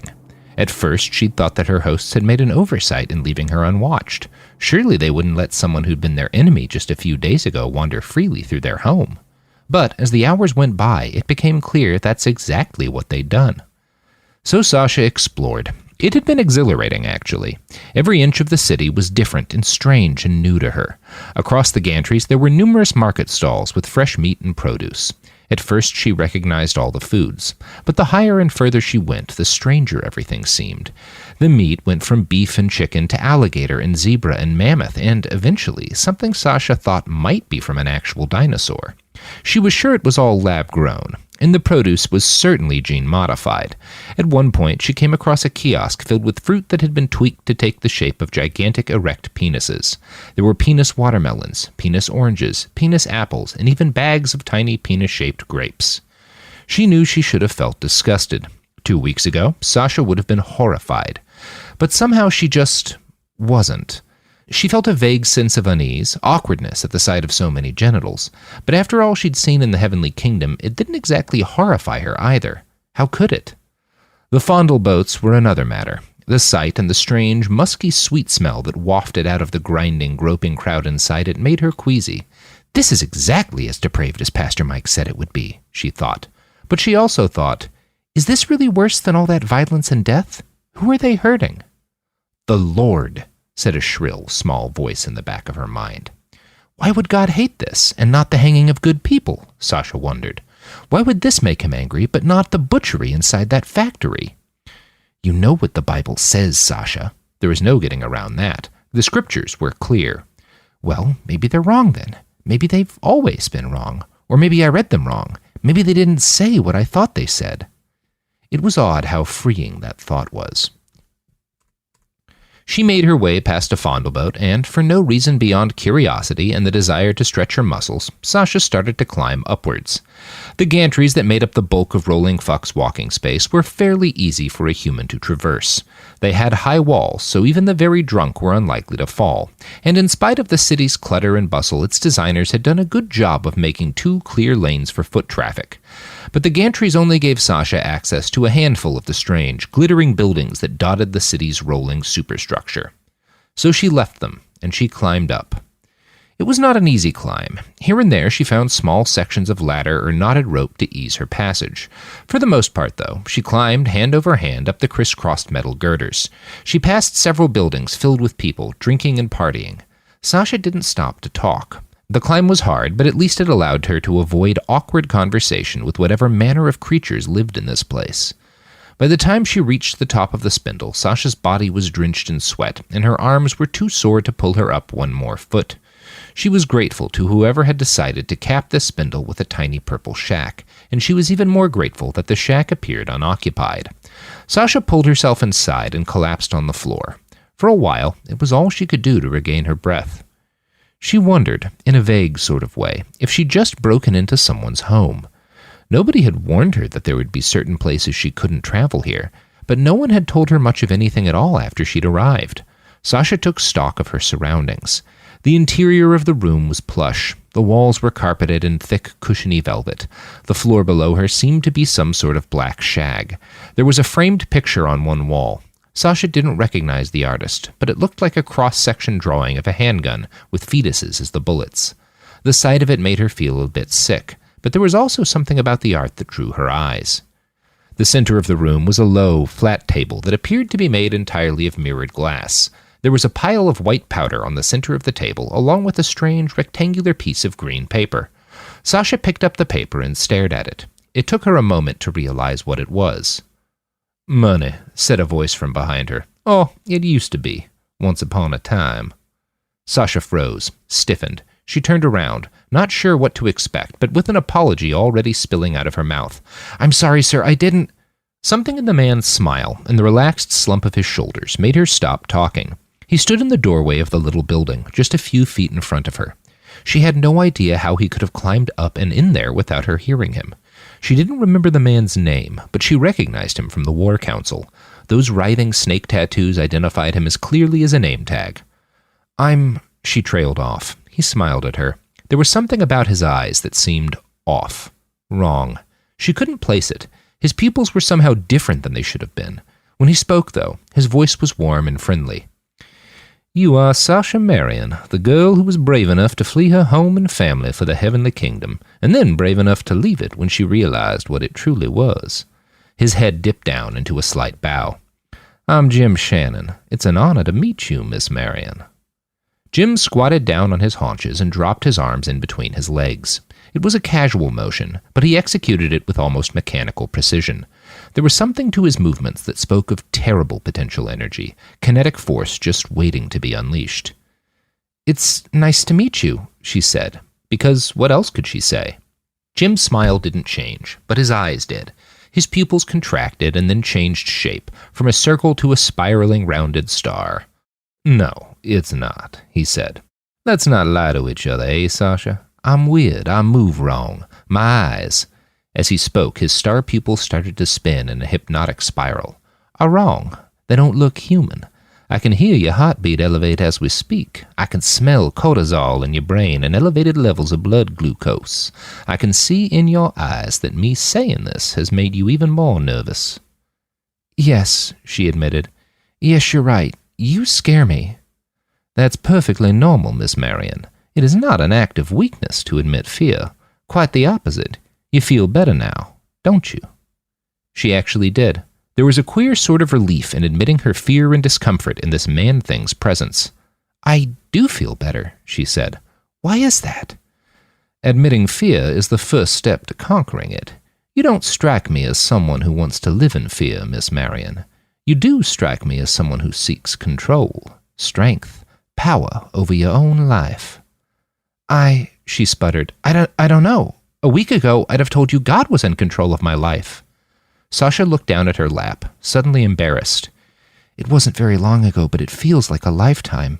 It was so peaceful, just handing over control." Jim nodded and leaned his head forward a few inches. "That didn't end well, though, did it?" Sasha shook her head. "You traveled to the heavenly kingdom with a certain set of beliefs about the universe. Those beliefs met reality. Reality broke them into little pieces. There's no shame in that. It happens to all of us. Now you're a bit older and a few bits wiser." She looked up at him. His smile seemed somehow softer now. She felt like opening up, confiding in this stranger. Sasha wondered if that was another aspect of his modifications, some alteration of his body chemistry and physical appearance that allowed him to seem more familiar and trustworthy to her. She opened up anyway. "I just don't know what to do now. I guess I could go home, but I don't think I was wrong in leaving home. I don't want a life in the American Federation. I know that. "You don't know what's right," Jim finished, in a voice that was gentler than she would have guessed he was capable of sounding. She nodded as she struggled for her next words. "I know I can't go back. I don't know where to go next. I don't have any money or really any useful skills, so I can't go to California or Cascadia. I doubt this place will take me," she gestured down at the rolling city below them. "And even if they would, I don't really feel comfortable here either." Jim nodded and leaned back. "Perhaps," he said, "you should worry less about where you want to end up, and more about what you want to end up doing." "I don't have any options," Sasha said, fighting down a rising panic that tickled the back of her throat. "I didn't even finish high school. I've spent the last 2 years preparing to join the kingdom. I don't know how to do anything useful." "That's where you're wrong," Jim said in a firm voice. "You lied well enough to hide your intention from your parents and AmFed law enforcement. You did that for years." Sasha wanted to argue that she hadn't lied, not according to Pastor Mike's definition of the word, but she stayed silent while he spoke.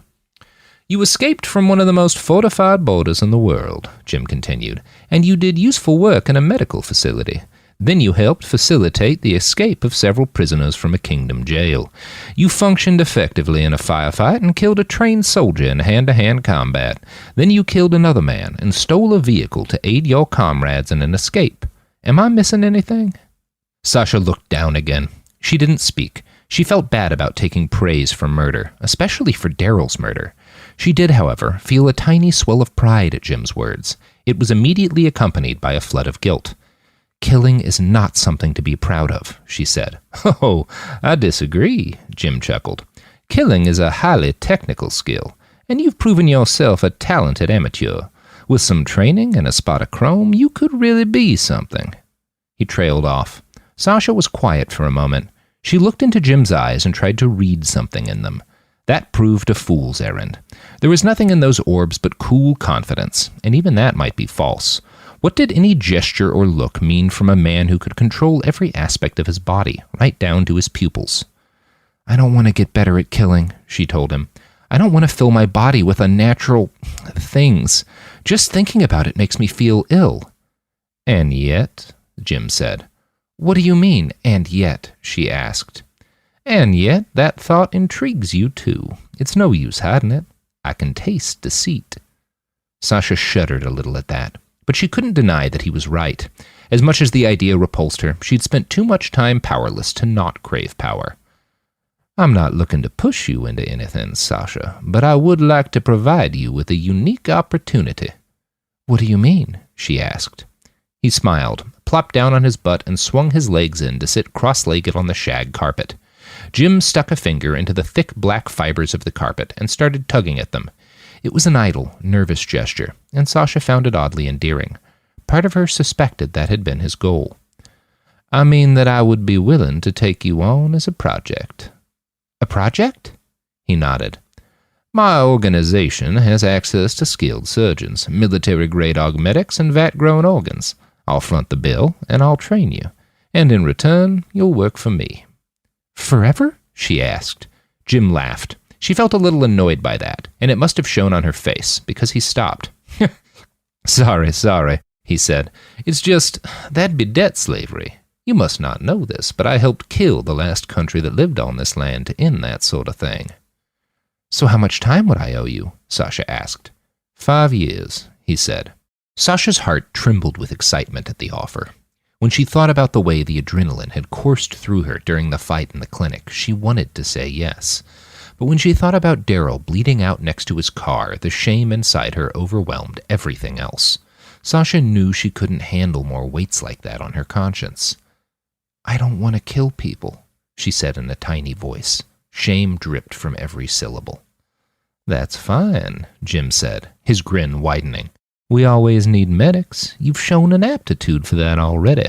I have a feeling you'll take well to combat engineering. There's plenty for you to do without pulling a trigger. If I work for you, Sasha said, I have a feeling I won't be able to avoid pulling triggers. Not entirely, Jim shrugged.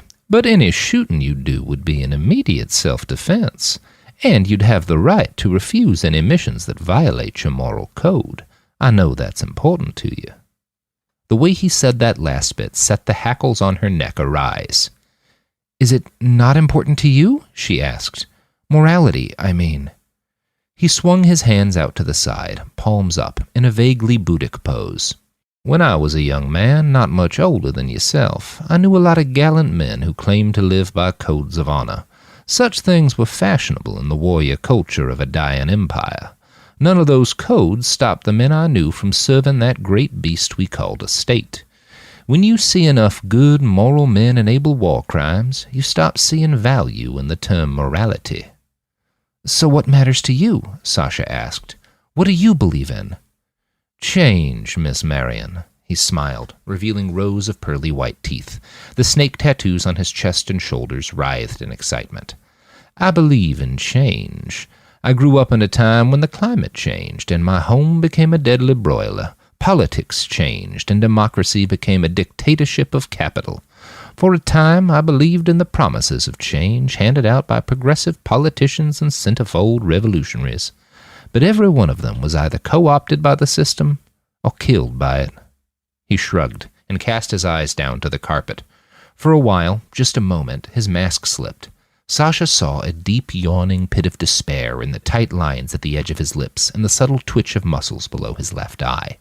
It passed, and a black velvet smile took its place. Then I met a man who showed me the way. Nothing new could grow on this continent until the weeds of the old were pulled out by the root and tossed into the compost pile of history. So, he said, forget the old debates about what system should replace capitalism. Kill the state, and the seeds of 1,000 new worlds will sprout on its corpse. You've seen 2 of those sprouts already. Sasha shook her head. If you're referring to the Heavenly Kingdom, it's a nightmare. The old U.S. can't have been worse than that. Jim shrugged. Depends on your perspective, I suppose. Tell me, Sasha, you left the Amfed, the old USA's most direct successor state. Why was that? Because it's a soulless pit, she said, the words almost leaping from her throat. Jim smiled at that. This isn't, though, is it? He gestured out at the city of wheels below them. No, Sasha said. Whatever else it was, Rolling Fuck was not soulless. Neither is the Navajo Nation, Jim said, or Cascadia, the Blackstone Nation. Even the Mormons are up to some interesting things these days. One faction, at least. So which do you believe in? Who do you fight for? He grinned again. Neither, child. As I told you, I fight for change, to cast down the ossified bones of the old world and make space for the new. I owe allegiance to no nation or god, save, perhaps, Lady Eris. Who? He smiled. A bit of smugness leached into the expression. She could see it clear as day right around his eyes. It should have repelled her more than it did. Eris was the Greek goddess of discord, back when people cared about what the Greeks believed. She set the spark that lit the Trojan War. I know it's a bit silly reaching back to that old mythology, but I can't help myself. There's something about those old gods that calls to me. I can identify with them. He leaned in. There was an eagerness to his posture, his tone, his eyes. The snakes jerked and spun on his muscled chest and arms. I'm offering you a chance to join us on Olympus, dear Sasha. You've spent your time in worship. It's time to embrace your own godhead. Leave your antique books behind and rewrite the world with your will. I don't know if that's what I want, Sasha said in a still, small voice. She tried to ignore how much part of her ached for what he promised. The thought of killing again nauseated her as much as it excited her. But the thought of having power, the kind of power she'd seen Roland exercise, that was intoxicating. She hated how badly she'd started to want it. Well, you don't have to decide now. Jim shrugged his shoulders and gave an amiable smile. The floor rumbled underneath them. There was a loud, clattering whine as the whole structure of Rolling Fuck came to a slow stop. Jim waited for the scrunching noise to cease and said, Come and watch what we do today. Then make your call. Roland. Dawn broke just as Rolling Fuck pulled to a long, slow stop by the shore of Lake Waco. The city had taken the long way around the reservoir, which had added at least an hour to their journey, but also put a sizable water barrier between Rolling Fuck and the advancing forces of the Heavenly Kingdom. It had been a tight fit at several points, and Roland had enjoyed watching the wheeled city crunch over several abandoned homes and many a street lamp. But eventually the pilots and navigators had found a suitably large public park and brought Rolling Fuck to rest there. It's a nice sunrise, Manny said. The kid stood next to Roland, on a wooden deck built onto the side of the main roller. Skullfucker Mike had assured them this spot provided the best vantage point to watch the rising sun. It looked like he'd been right in that. The sky around them was a heady blend of red and orange that brought up fragmented memories of Mai Tais and fireballs in Roland's head. Clouds clustered at the top of the horizon, ripe to bursting with the color and light of the new day's sun. Roland nodded. Yeah. It's a shame no one who lives here gets to see it, Manny said. I've never seen the city this empty. Roland looked over at his young friend. The boy had seen a lot for his age, and Roland could see how much it pained him. Sorrow had a scent all its own. The plunging levels of norepinephrine and serotonin brought out the sharp stink of cortisol and the greasy odor of opioids. Lurking just below those smells was the odd, spicy tinge of the IL-18 protein. Roland could almost hear it weaken the valves of Manny's heart. I imagine this sucks extra much for you. I mean, you've been where they are, right? Twice, Manny said. Roland nodded. I can't exactly recall, he admitted, but I expect I had something to do with the first time. Manny looked over to Roland. Chemically, it was clear the kid was battling a melange of sadness, trauma, and anxiety. His actual thoughts, though, were just as hidden from Roland as they would be from any stock human. Perhaps more so. There were moments when Roland feared he was losing the ability to read human emotions, or even display them properly on his face. "What's that look you're giving me?" he asked, finally. "What do you mean?" "I can't tell what the look on your face means," Roland explained, "and I'm curious, are you angry at me?" Manny shrugged, and then he sighed. His shoulders slumped. His head drooped forward and down just a bit. "No," he said, "I'm not angry. What would I even be angry about? If you can't remember what you did back then, are you even the same person who did those things? And even if you are, maybe you were doing the right thing. I assume someone was at some point in that fucking mess of a war." "Maybe everyone was," Roland offered. "I know the Heavenly Kingdom think what they're doing is right," Manny said. "I also don't give a shitting dick what they think. They're murderers. They can all sit and spin." "You're confident that me murdering the lot of them is the right thing to do, then?" "I'm confident it's better than letting them win," Manny said. Roland nodded quietly and stared out at the rising sun. The red had faded and the orange had grown brighter. He could see the shape of the sun behind the clouds. Mist rose off the field in front of them, and, across the lake, a low, light fog rolled in over what appeared to be an old golf course. "You're probably right about that," Roland said. "But where does it end?" "It ends when they're beaten and Austin is safe." Manny's words were forceful, but he looked down and away from Roland when he spoke. "You know that's not true," Roland said. "I forget my own name a lot of the time, and I still know you're full of it. Killing these fucks buys Austin time, and probably not a lot of it. There are still millions of guns and millions of pissed-off, desperate people in this ragged chunk of country." "So what are you saying, Roland? It'd be better to just let the one place around here that isn't terrible get eaten by darkness?" "No," Roland said, "but read the writing on the damn wall. This place," he waved a hand out in a gesture that encompassed the whole horizon, "is fucked. Don't stay here and die with it." Manny crossed his arms in front of himself and leaned forward onto the railing of the deck. His head slumped into his hands and he was quiet for a while. Roland knew the army of the Heavenly Kingdom was less than 40 miles distant. The scent of that vast, ramshackle horde had grown more prominent over the last few minutes. His nose took in the stink of diesel, the ozone odor of discharging batteries, and the cumulative reek of hundreds of vehicles' worth of engine oil. Behind those prominent smells lurked the foul, gangrenous stench of 10,000 men sweating fear and stress out of every pore. Roland looked down, over the deck and onto the yellow grass that led up to the shores of the lake. The warriors of Rolling Fuck had started to assemble themselves there. A large group of men and women had started to unpack dozens of quadrifracts. The four-legged robots had been built by Boston Dynamics, back before the fall of the old U.S. They'd been meant to ferry men and equipment up steep Afghan mountainsides. Roland stared at them, and he stalked through the lab, a razor-sharp machete in one hand and a machine pistol in the other. The air reeked of blood. Ahead of him, he could smell the fear sweat wafting off two engineers as they hid beneath an overturned metal table. Pieces of robotic equipment were scattered on the floor. Roland reached out his senses and felt that these were the last two people alive in the facility. He stepped forward, swinging his blade in an arc that he knew would end in flesh. Roland shook his head and pulled himself out of the past. The flashes of memory were growing more frequent. Guilt came with them. It took some effort to force his mind to focus again on the world around them. Roland looked back out at the mustering yard. Warriors donned armor, a fantastic array of old-fashioned polished steel plate mail, ultra-modern powered body armor, antique flak vests, and a significant number of costumes. He watched a man in armor that mixed the aesthetic of a Polish-winged hussar with an imperial stormtrooper help a woman in a crop-top neil-green ghillie suit as she locked a pair of rocket launchers onto the flanks of one of the four-legged robots. Over to his left, another group of warriors had started to assemble the city's vehicle pool.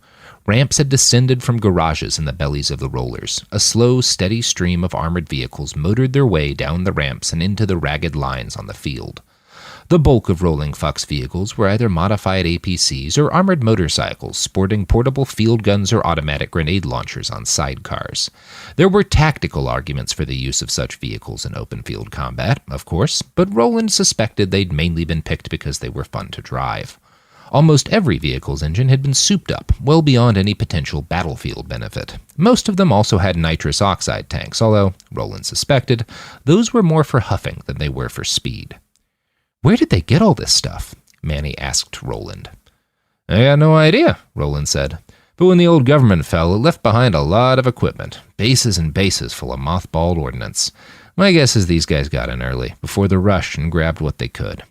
At that moment, Roland caught Sasha's scent moving down one of the spindles above the main roller. His hindbrain guessed she was headed to the deck he and Manny occupied. Roland couldn't smell Jim, who was good at staying hidden, but he knew that Sasha couldn't have known where they were on her own. That meant Jim had likely sniffed Manny out, and made the same assumption about Roland's location that Roland had made about Jim's. It wasn't long before the sliding metal door slid open and Jim and Sasha walked out onto the deck.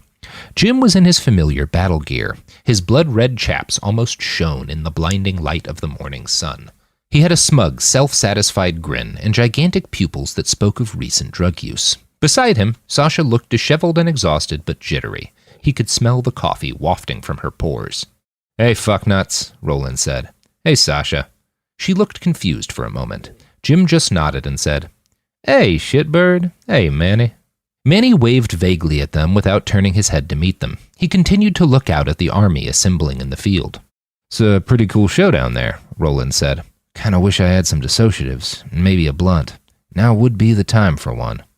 "Aw, shit," Jim said. "Just so happens I got both." He stepped up alongside Roland, extended his forearm, and then tapped his left index finger to the back of his right hand. The tip of that finger detached and rolled up onto his knuckle. A line of white powder poured out onto the back of Jim's other hand. He offered it to Roland. "Sure," Roland said, and railed the line. Ketamine wasn't Roland's favoritist of drugs. He preferred MXC if he was going to snort a dissociative, and, in all honesty, a big bottle of DXM-heavy cough syrup mixed with vodka was even more his speed. But hey, drugs was drugs. Once Roland had finished, Jim poured out another line and offered it to Manny. "No thanks," said the fixer. "It's pretty good stuff," Roland said in a helpful tone. "Ketamine goes well with unspeakable violence. Might be fun to watch the battle that decides the future of your people from inside a K-hole." Manny looked offended. Roland shrugged. He glanced at Jim, who gave him an "I don't know why you're looking at me" look. "I'll try some," Sasha said. "I mean, fuck it, why not?" It was a little cute how she stumbled over the fuck. Roland found it endearing. It seemed Manny did too. The cocktail of dopamine, testosterone, and oxytocin that wafted off him made his feelings as clear as day. "Hell yeah, girl," Jim said with an exaggerated southern twang. "Get on over here and rail this." "That means snort it," Roland said helpfully. Sasha approached Jim's arm. She looked him in the eye, then looked over to Roland and last to Manny. Then she stared down at the powder as if she was hoping it would say something to her. It didn't, but she leaned in anyway and snorted about half of it before she sneezed, and then retched, and then staggered to the side of the deck and vomited over the side. Jim and Roland laughed in sheer joy.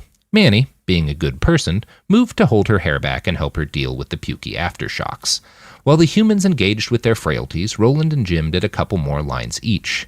"That was terrible," Sasha said a few minutes later. "Yeah," Jim chuckled. "It takes some getting used to." And then the door slid open again. Skullfucker Mike walked out onto the deck. "Oi, asshats," he called out. "We're about to war up. You should get down to the field ASAP if you want to see the face-taking." "What?" Manny asked. "Excuse me?" Sasha said at the same time. Mike just laughed and clapped them both on the shoulders. "I'll explain down in the field. Get a move on." He nodded to Sasha and added, "There's a puke wash station just inside and to the right, next to the bathroom." "Right," Jim rubbed his hands together in excitement. "Why don't you kids go roll with Skullfucker Mike? I've got to get Roland up to my mechanics so we can suit him up." Roland didn't like the eagerness in Jim's eyes, or the excitement in his voice when he said that. There was something indecent about it. But a promise was a promise, so Roland nodded and gave Manny a little squeeze on the shoulder. "I'll see you soon, buddy. This won't take long." Manny. Skullfucker Mike? Manny asked, as the chromed man led them through the gantries and towards the elevator. What exactly is so special about Roland? I mean, he's a nice guy, but what makes him so much scarier than the other chromed folks, like you and Topaz? What do you know about Roland's past? Mike asked in return. Very little, Manny admitted. He doesn't seem to remember much. I've sussed out that he was in the army back before the revolution. He's talked about fighting in Turkey, but also in Dallas and Denver and a bunch of other American cities. Mike nodded. Yeah, we met in Dallas, back before it was Ciudad de Muerta. I'd just been dishonorably discharged from the Marine Corps for... He frowned, shook his head, and continued. It doesn't matter what for. I was broke, and I had a body full of Uncle Sam's chrome. He wanted it back. I wound up taking shelter in the White Rock Commune. Roland was there, too. He was pretty political back in those days. Always quoting Bakunin and Auchelon and Red John. Did you guys actually know Red John? Sasha asked. Up until that point, she'd walked quietly in the rear of their little group. The few times Manny had glanced back, she'd had her head down, stuck in her own little world. But now she was alert and engaged. Manny guessed it was hearing the name of the famous revolutionary that had done it. That's odd, he thought. I never met the guy, Mike said, but Roland did. He was in real deep with that whole circle. So was that weird fucker, Jim. I was tight with Roland, but I never got into the political side of things. I liked smashing stuff, and they needed stuff smashers. How does this relate to why Roland's Roland? Manny asked. Well, I've known old Roland for a while, back when he was still fully himself. He was always cagey about his background, but we had our theories. And mine was that he'd been part of Project Orange. What was that? Sasha asked. Holy fuck, Manny said. He'd heard of Project Orange, although he wasn't surprised Sasha hadn't. The Amfed was the closest descendant of the old United States. They'd have kept most of the bad stuff out of their history books. Well, you know, Mike said. Through the 1920s, the military struggled with declining enlistment numbers. All the little resource wars climate change sparked created a need for a capable, nimble force that could project power without requiring a public commitment of force. So back in the late 1930s, the U.S. military started fucking hard with gene editing tools and biomods. At first, it was just basic upgrades to select combat units, early versions of the healing suites y'all both have now. Then they moved on to carbon fiber-laced bones, bullet-resistant skin, nano-healing suites. The end result was Project Orange, the best warriors in the whole military loaded down with experimental, self-adapting neural and physiological upgrades. Yeah, Manny added, it was a real success right till they wiped out a whole city. Skullfucker Mike nodded and looked back to Sasha. He's talking about the Battle of Incirlik. I've heard of that, Sasha said. A U.S. airstrike hit a giant munitions cache. Like 10,000 people died. Skullfucker Mike gave a non-committal grunt. That was one version of the story, he said. The story I heard, the story everyone told back then, is that it was Project Orange. They blew up a city? Sasha asked. They didn't blow it up, Manny said. They just butchered everyone, mostly in hand-to-hand combat. The DARPA guys miscalculated, Mike nodded to Manny. They'd entirely revamped the endocrine systems of these soldiers. It made them immune to exhaustion and gave them perfect situational awareness. But it also made bloodshed... He trailed off and frowned while he searched for his next word. Addictive. So what happened to Project Orange? Sasha asked. Well, said Mike, the scientists did what scientists do. They refined things, they revised their hypotheses and tweaked their creations until the Joint Chiefs had another job for the Orange team. They must have done well for a while. Incirlik was 39, and no one heard shit from them until 41, when they hit that protest in Denver. 600 dead, Manny said, reciting the facts he'd memorized a half-dozen times during his elementary education, including a sitting senator. They reached the lift doors, which slid open once they got close. Sasha and Manny stepped in first, and Mike came after them. He fiddled with the control screen on the wall for a moment. I'm just making sure this thing is set to normal human speeds. We don't want any more puke from y'all today. Mike winked at Sasha as the lift doors closed. There was a soft clump sound, and Manny felt the lift descend. So yeah, Skullfucker Mike continued. The president deployed the Orange team against a fortified camp that had blocked off access to most of downtown Denver. They cleared out the camp, sure enough. After the bloodbath, some hackers with the Jester Collective took close to a terabyte out of the Pentagon servers. It contained a few files on Project Orange and a partly redacted report on the Incirlik massacre. And then? Sasha asked. Mike shrugged. Then they disappeared. They weren't used during the revolution, and they'd have been pretty damn handy for the old U.S. at a couple points. Midway through the war, we recovered some intel that they'd been wiped out, some terrible accident in orbit. Only Roland, Manny said softly. Yep, Skullfucker Mike nodded. That was certainly my suspicion. Still is, but the fuckers never confirmed it, or denied it. Not that he remembers now, anyway. The lift reached the ground with a gentle bump. Its doors slid open to reveal an army. 600 people in 3 large clumps out by the shore of Lake Waco. To the left was the city's vehicle pool. In the center were the infantry, bedecked in a ridiculous melange of medieval weaponry, small arms, and handheld field artillery. And then, to the right, were the quadrifracts. The sight of them took Manny's breath away. There were well over 100 of the strange, horse-like robots. Most of them were still being fussed over by the riders, having bolts tightened, weapons belted onto their chassis, or, in a few cases, old-timey leather saddles strapped onto their backs. Manny saw one saddle with what looked like a large purple dildo attached to it. The quadrifract riders were the most uniform group of warriors on the field. While Rolling Fuck's infantry wore everything from Roman legionary armor to bikinis made of bullets, the cavalry wore nothing. Even from here, he could see that every nipple in the group was as hard as diamond. They were all covered in the same sort of LED tattoos that Jim wore, but where his took the form of ever-writhing snakes, theirs appeared in blotches of gray-black static all up and down their bodies. What are they? Sasha asked, voicing Manny's thoughts too. The elite, Skullfucker Mike said. The best of the city's warriors. Real tough motherfuckers. Mostly former soldiers who augmented their government-issue upgrades way back in the day. Some of them have 5,000 or 10,000 hours of combat experience stored in their bodies. Why aren't you out there? Manny asked. He grunted. Quadrifracts make my ass look big. Besides, Topaz is a sniper. She keeps to the rear and I keep to her. It's not as fun as fucking shit up at the fronty front. His lips curled up into a wistful smile. But we all gotta grow up sometime. While Sasha and Manny gawked, the main roller's other lift descended. The doors opened just 20 feet to their right. Nana Yazi was the first one out. She moved slowly.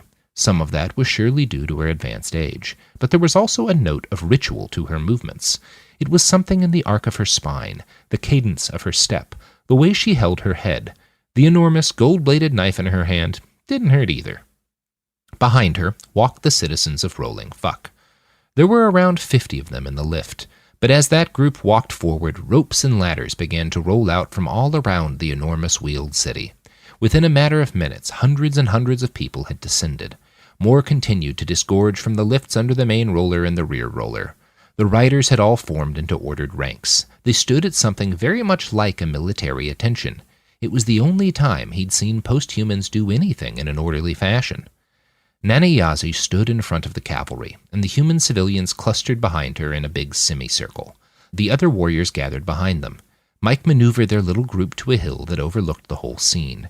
It took almost 20 minutes for the entire city to gather. What are they doing, Skullfucker Mike? Sasha asked, only stumbling a bit over the curse word in his name. This is what I wanted you to see, he replied. She's about to take their faces. Roland. The process of getting ready for war made the bile rise up in his gut. That was curious. Roland's stomach didn't still produce bile, not the same kind of bile it had when he was human. It had been years since his nervous system had been natural enough to respond to anxiety with any kind of physical symptom. And yet, there it was, the bile, or the hallucination of bile, curdled at the bottom of his stomach while Jim's men strapped him into the murder suit. The armor they'd constructed was altogether different from the powered armor he'd faced a few days ago in Dallas. It was also different from what little he remembered of the armor he'd worn as an American soldier. That made sense, of course. Roland's wetware got better with time and experience. Gear did not age so well. He watched while Sardar bolted a gauntlet into place over his left forearm and hand. He could tell it was made of boron nitride carbon tubes, but the weapon's blister carried a sextet of tiny rockets that were not familiar to him. Sar, what are these things? A smile split the little man's dark, handsome features. "Scatter rocklets," he said with relish. "Each of them contains 12 guided solid-fuel warheads. The left-hand are all anti-personnel, built to blow up big. The right-hand rockets," he tapped the second gauntlet, which sat on the work table next to him, "those pack a tiny bronze dart. One will penetrate a Leopard Mark V's front armor, no problem." Roland sighed and looked around at the workshop of death that Jim had flown out here. From the outside, it had looked a bit like a shipping container, but painted a glossy white. Its edges were rounded and smooth, and the whole thing looked slick enough that it could have been an Apple product. Inside, the box was wall-to-wall weaponry and armor, Jim's personal stash. Roland couldn't actually name any of the weapons inside. Most were similar enough to older weapon systems that he could make an educated guess as to their capabilities, but there were strange new things on the walls that he'd never seen before. Jim sat in a comfy chair at the rear of the workshop and watched Sardar work while he sipped scotch out of an enormous ram's horn. So is this like your man cave or what?" Roland asked him. Jim took a deep gulp and then smiled. "I find it relaxes me," he said. "I've spent a lot of time curating this collection over the years. I spent a lot of time working on that suit, too, so don't fuck it up." Something tingled at the back of Roland's mind. The suit had clearly been built to his specifications. That suggested Jim had been planning this for a while, but Roland had been retired at Camel Toe until very recently. So how? "Hey man, I need your port," Sardar said. The squat mechanic held up a pair of fiber optic cables that terminated in peculiar boxy plugs, not unlike old Ethernet cable. They were connected to a metal breastplate on the table. Roland pointed to a pair of lumpy white scars on his lower back. "The input sockets are in there. They've scarred up. You'll have to cut them back open, but it should fit. But it should still fit. The nice thing about DARPA engineering is that a little bit of blood and skin never gets in the way." Sardar set to work carving the sockets back open. Roland felt the pain as a distant sort of itch. He was having a hard time focusing his senses on his immediate surroundings. The smells of the advancing army presented an almost overpowering flood of data. Roland had loaded up on ketamine and vodka to quiet his hindbrain, but all that interfered with his introspection. "You built this thing for me to wear, Jim. How long have you been planning this?" "Years," Jim said. His forthrightness surprised Roland. "Your pacifism is a mistake," Jim continued, "brought on by your overactive conscience. There is still so much you need to do in the world. I figured at some point you'd realize that yourself, so I kept my men working." Sardar lifted the heavy metal breastplate up over Roland's head and settled it over his shoulders. The weight was comforting. A cold electric shock ran through his body as the armor connected to his central nervous system. Roland felt parts of himself wake up that he hadn't truly realized were asleep. Something in him had missed that feeling, and he felt guilty for that. "I'm taking this thing off the instant the fight's over, Jim. You wasted your money." Jim's smile only deepened. "You've forgotten how fun it is, Roland." "And you've forgotten what it's like to be a fucking human," Roland countered. "Have you always been a sociopath? Is this what I was like, back before whatever took my memories?" Jim's amused smile didn't shift by so much as a nanometer. Roland felt a spike of irritation before he was distracted by Sardar. "Raise your hand, please," the mechanic said. He lifted a 4-barreled machine gun on a circular frame and slid it around Roland's right arm. Sardar bolted the weapon into place while he explained. "It's a stack-charge machine gun, magnetically fired, similar to the old Metal Storm weapons, but this fucker's capable of putting out 20,000 rounds per second." "How long can it fire?" Sardar laughed. "A little less than a second." The mechanic turned back to his table, and Roland tried to direct his wandering mind back to the conversation with Jim. "You're going to love it," his old friend said. "I know you've been loving it. When you fought your way out of that city, I could smell the dopamine wafting off your brain from all the way out here." Sardar snapped a cuisse around Roland's thigh. The armor also sported a bulky weapons blister on its outside edge. "Gas grenade launcher," the mechanic explained. "Should go great with all the frag rocklets." "Oh, so we're committing war crimes now?" Roland asked Jim, with more indignation than he really felt. Jim rolled his eyes. "It's just tear gas," he said. "Mostly, at least. I may have included some aerosolized LSD in there. I've been on a big psychochemical warfare kick lately." For a little while, Sardar worked in silence. Jim drank and Roland stared near him, but not at him. The self-inflicted haze in his head had cleared a bit. That meant his hindbrain grew louder. By now, it was all but shouting about the approaching army. Roland felt a trickle of adrenaline, oxytocin, and endorphins. His left hand twitched involuntarily. He felt the power of the weapons system around him, and he felt the power in his own body. Something like arousal gripped him. Roland fought it down, as best he could, but it lingered there, at the edge of his consciousness. "I've been remembering more," he said to Jim, as much to distract himself as out of a desire to get it off his chest. "Hmm?" Jim cocked an eyebrow in interest. "I've had a few big flashes of memories. Once when we drove into Dallas, past the site of the Lakewood blast, I remembered..." He locked eyes with Jim, and Jim nodded back. His eyes said, "I know." So Roland moved on. "The memories come most intensely when I'm in combat. I remembered hiking with Topaz. I remembered burning the TAZ in Denver. I got flashes of you and me in Mexico, and a lot more. I'm still sorting through it. It's confusing because there's no timeline for any of this. Just dissociated memories I know happened at some point." Jim leaned forward. His eyes flashed with excitement. "Interesting," he said. "Tell me, have you been able to draw any conclusions about who you were from what you've remembered? Have you gotten any insight into the old Roland?" Roland frowned. He'd been so focused on trying to remember his old life that he hadn't given much thought to what the memories he had said about the man he'd been. As he pondered, Roland's mind lingered on the memory of shooting the Cheney boy in the back of the head. "I think I used to be a lot more like you," Roland said. Jim grinned. His lips curled up to reveal long rows of white, straight teeth. "That's true," he said. "Why else do you think I've missed you so much?" Sasha. A part of Sasha had believed that, after the Heavenly Kingdom, nothing she saw would ever shock her again.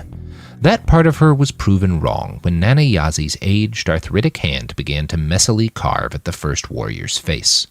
Her target was the young woman with the chrome hawk Sasha had seen in the War Council. The carving was a messy thing. It took the better part of a minute for her to slice and peel the skin free. Sasha noticed that there was very little blood. It was messy, but not as messy as it should have been. Once she was finished, Nana Yazi stepped back with the woman's face in her hand. As she did, dozens of citizens stepped forward. They pulled out daggers, swords, straight razors, and switchblades of their own. Each civilian paired off with the warrior and began to carve. Some of them were quick and practiced. The motion of their hands reminded Sasha of an autopsy video she'd watched in one of her pre-med classes. But the other citizens were cruder with their cutting. A few verged on brutal, hacking and slashing at the faces and necks of their persons. None of the post-human warriors showed any signs of pain or discomfort. They just stood, unmoving and, without their faces, seemingly without emotion. "I don't understand," Sasha said. She hadn't expected to say it out loud. The words just slipped out. "It's a symbolic thing," Skullfucker Mike explained. "Before they leave, the city's warriors give up their identities to the group. They leave their humanity behind in bloody tatters in the hands of their friends and loved ones. It's a way of making sure the city's civilians don't leave a war without blood on their hands. And it makes them look fucking terrifying," someone said from behind them. Sasha turned around. A short, fit man approached them. He had a thin build, but his body was girded with lithe muscle. There was something familiar about his face, the short mop of curly black hair atop his head. The man smiled when Sasha saw him, revealing pointed metallic fangs. "Hey, wait a second." "'Lo, Topaz," Skullfucker Mike said. Manny looked shocked as well. He stared at the man in surprise. "Topaz, what happened?" "There was a woman with those exact same teeth yesterday when we arrived at the city." Sasha hadn't gotten the woman's name, but she'd borne a striking resemblance to this man. "I felt like a man today," Topaz said. "What with the war and all." Sasha finally realized what had happened. Of course, she thought, these people can change their physiology on a dime.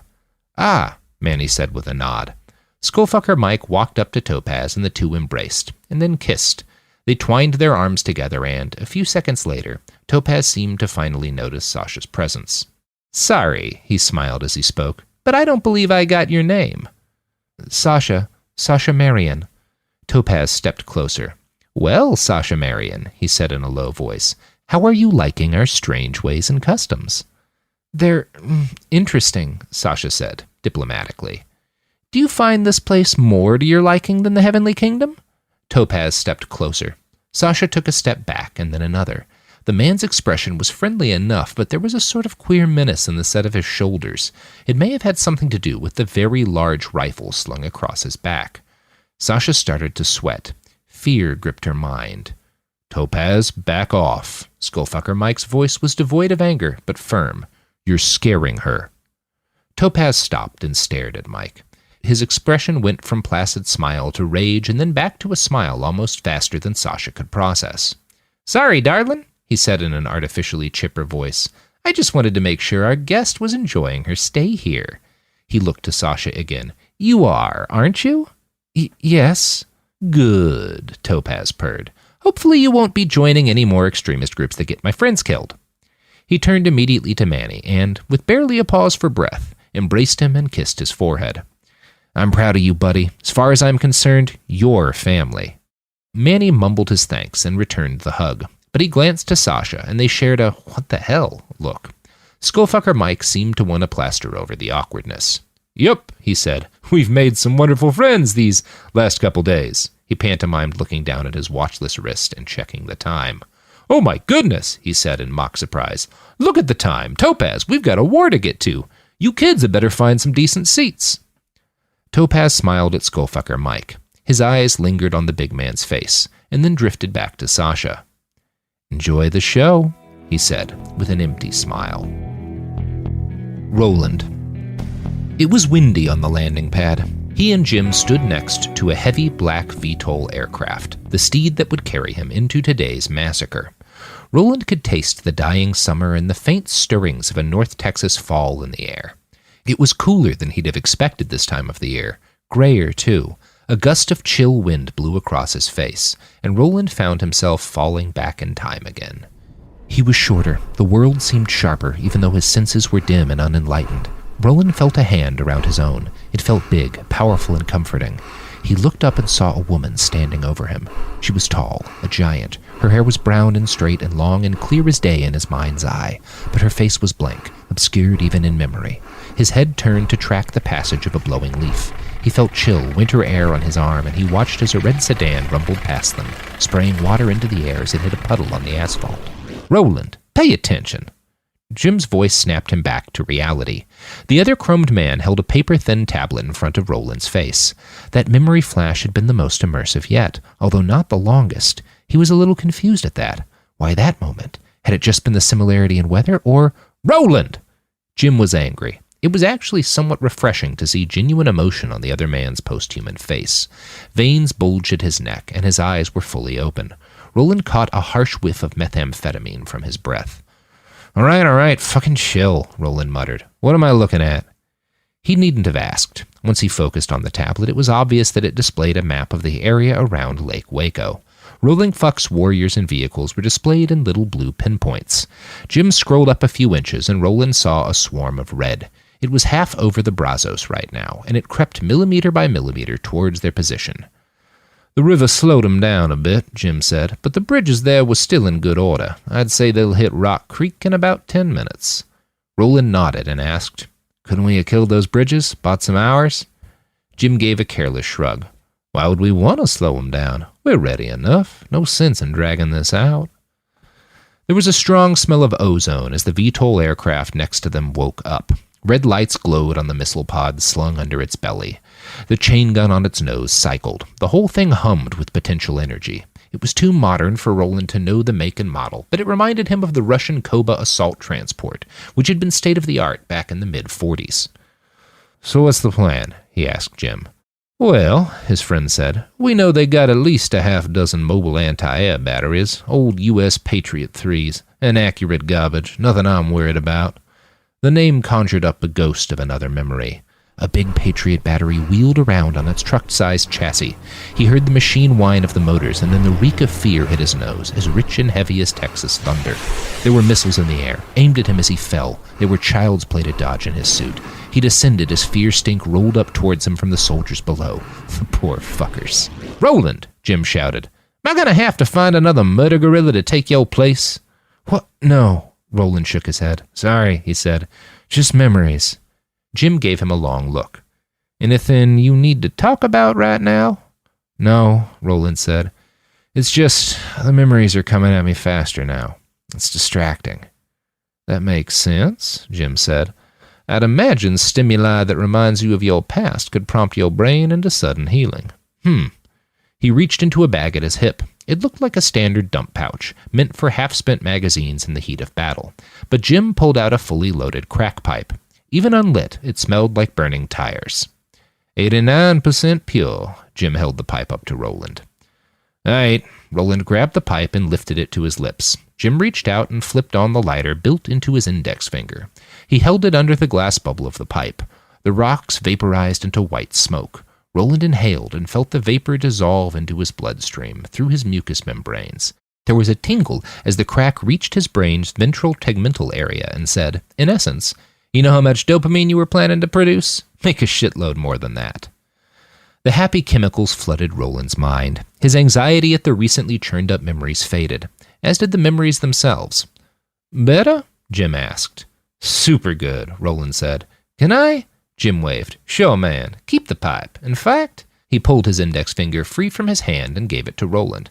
Keep that. I'll grow a new one. Cool. Roland took the finger, flicked it alight, and took another deep pull of burning crack. So, he said as he exhaled a plume of crack smoke. The plan? Right, said Jim. Like I told you, Rock Creek is where we plan to hit 'em. The Edmund Fitzgerald here. Jim banged a hand on the side of the VTOL craft. It's going to take you up to around 15,000 feet and then drop you right on the heads.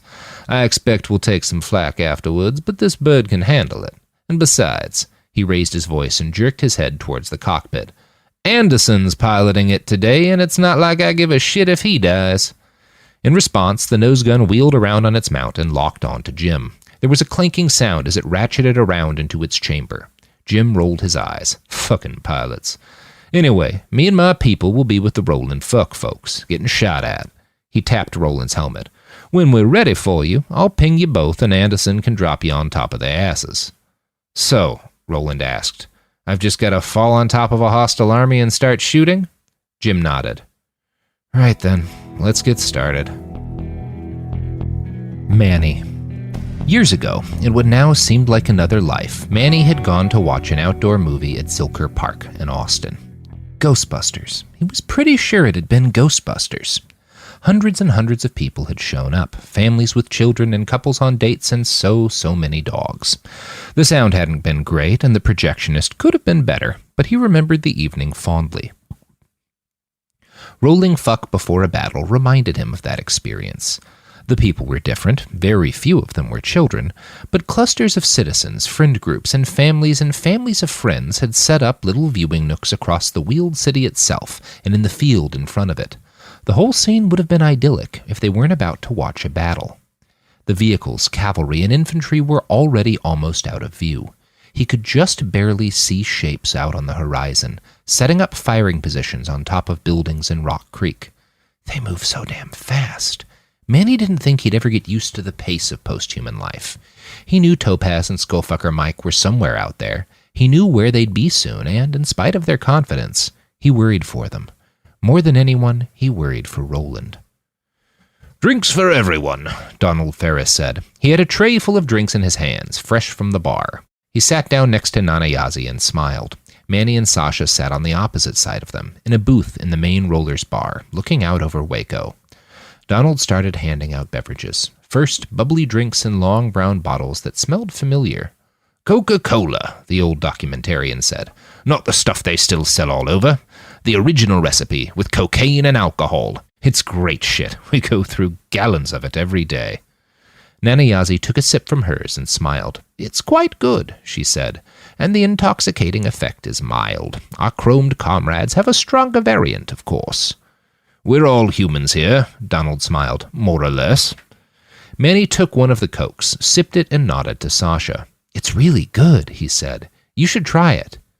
It was good, and it didn't seem like it was too strong. Manny took another sip and smiled as Sasha grabbed her bottle and took a gulp. She seemed to like it. There was a loud pop sound from somewhere up above. Manny tensed up, but then he tracked its origin to one of the landing pads that extended from a gantry tower at least 100 feet above them. Dozens of small black shapes flitted out from it and soared forward, off in the same direction the army had gone. "Spy drones," Donald Ferris explained. "They'll be at the front by the time the fighting starts." "This all seems so weird," Sasha said. "I think I read about people doing something similar during the Civil War. They'd set up picnic blankets on hills overlooking the battle." Donald Ferris grunted and shifted in his seat, a bit awkwardly. Nanayazi smiled and said, "It is a bit like that. The difference is that we're not doing this to be voyeurs. We won't see much fighting." "What will we see?" "Just watch," Donald Ferris said, and reached for a tiny shot glass filled with a yellow-brown liquid. "But have a drink first. It'll help." Manny took one of the shot glasses and moved to belt it down, but Nanayazi put her hand on his. "That's fine tequila, son. I'd recommend sipping." So he sipped it, and it was good. The burn rolled down his throat and mixed with the cocaine and alcohol from the Coca-Cola. A comfortable, warm haze settled over Manny. He was about to encourage Sasha to try some when another sound intruded. The high hum of drones filled the air. Manny fought down an irrational surge of anxiety. He wasn't sure he'd ever feel comfortable with the sound of drones again. Each of these drones was the size and rough density of a Rottweiler. They flew in pairs, connected by what looked like a thick, bendy white tube that hung between them. Several pairs settled in front of the main roller's bar in a stable hover. With a whir and a click, the white tubes in between them opened up and unfurled into screens. A second later, the screens lit up. Manny took another sip of truly fabulous tequila and looked back across his new friends. Donald Ferris looked somber, as solemn and gray as a granite wall. Nanayazi seemed almost excited, as if she'd reached the first jump scare in a good horror movie. Sasha hadn't touched her liquor. She didn't seem to have taken more than a few sips of the Coke. Manny found himself wondering what would happen to her after all this. "What am I going to do after this?" Manny realized with a bit of shock that Oscar's wife was the only person he'd messaged in almost a week. He hadn't sent anything to his family or his friends back in Austin. He'd had the excuse of his deck being deactivated when he'd been inside the kingdom, but now that he was back and his deck was functional, his lack of communication felt less and less defensible. Just thinking about Aisha and the terrible news he still had yet to deliver brought a spike of anxiety that was somehow worse than his fear over the coming battle. There's a certain sound that happens when a large group of people all notice something at the same time. That sound shook Manny out of his contemplation and alerted him to the fact that something had started to happen on the screens. He looked up and he saw that all the screens scattered around the city and hovering over the field now shared the same images. One side of the screens displayed a video feed of a man in full tactical armor, his eyes covered by goggles and his head protected by a black helmet. He was seated in the cupola of an armored vehicle, rolling fast over the highway.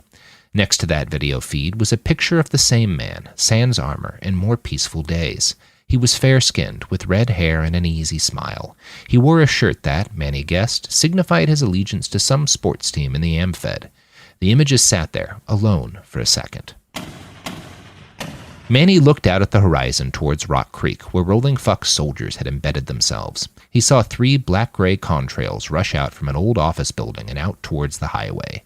The Heavenly Kingdom's forces were just barely visible to his naked eye, tiny, ant-sized tanks and transports.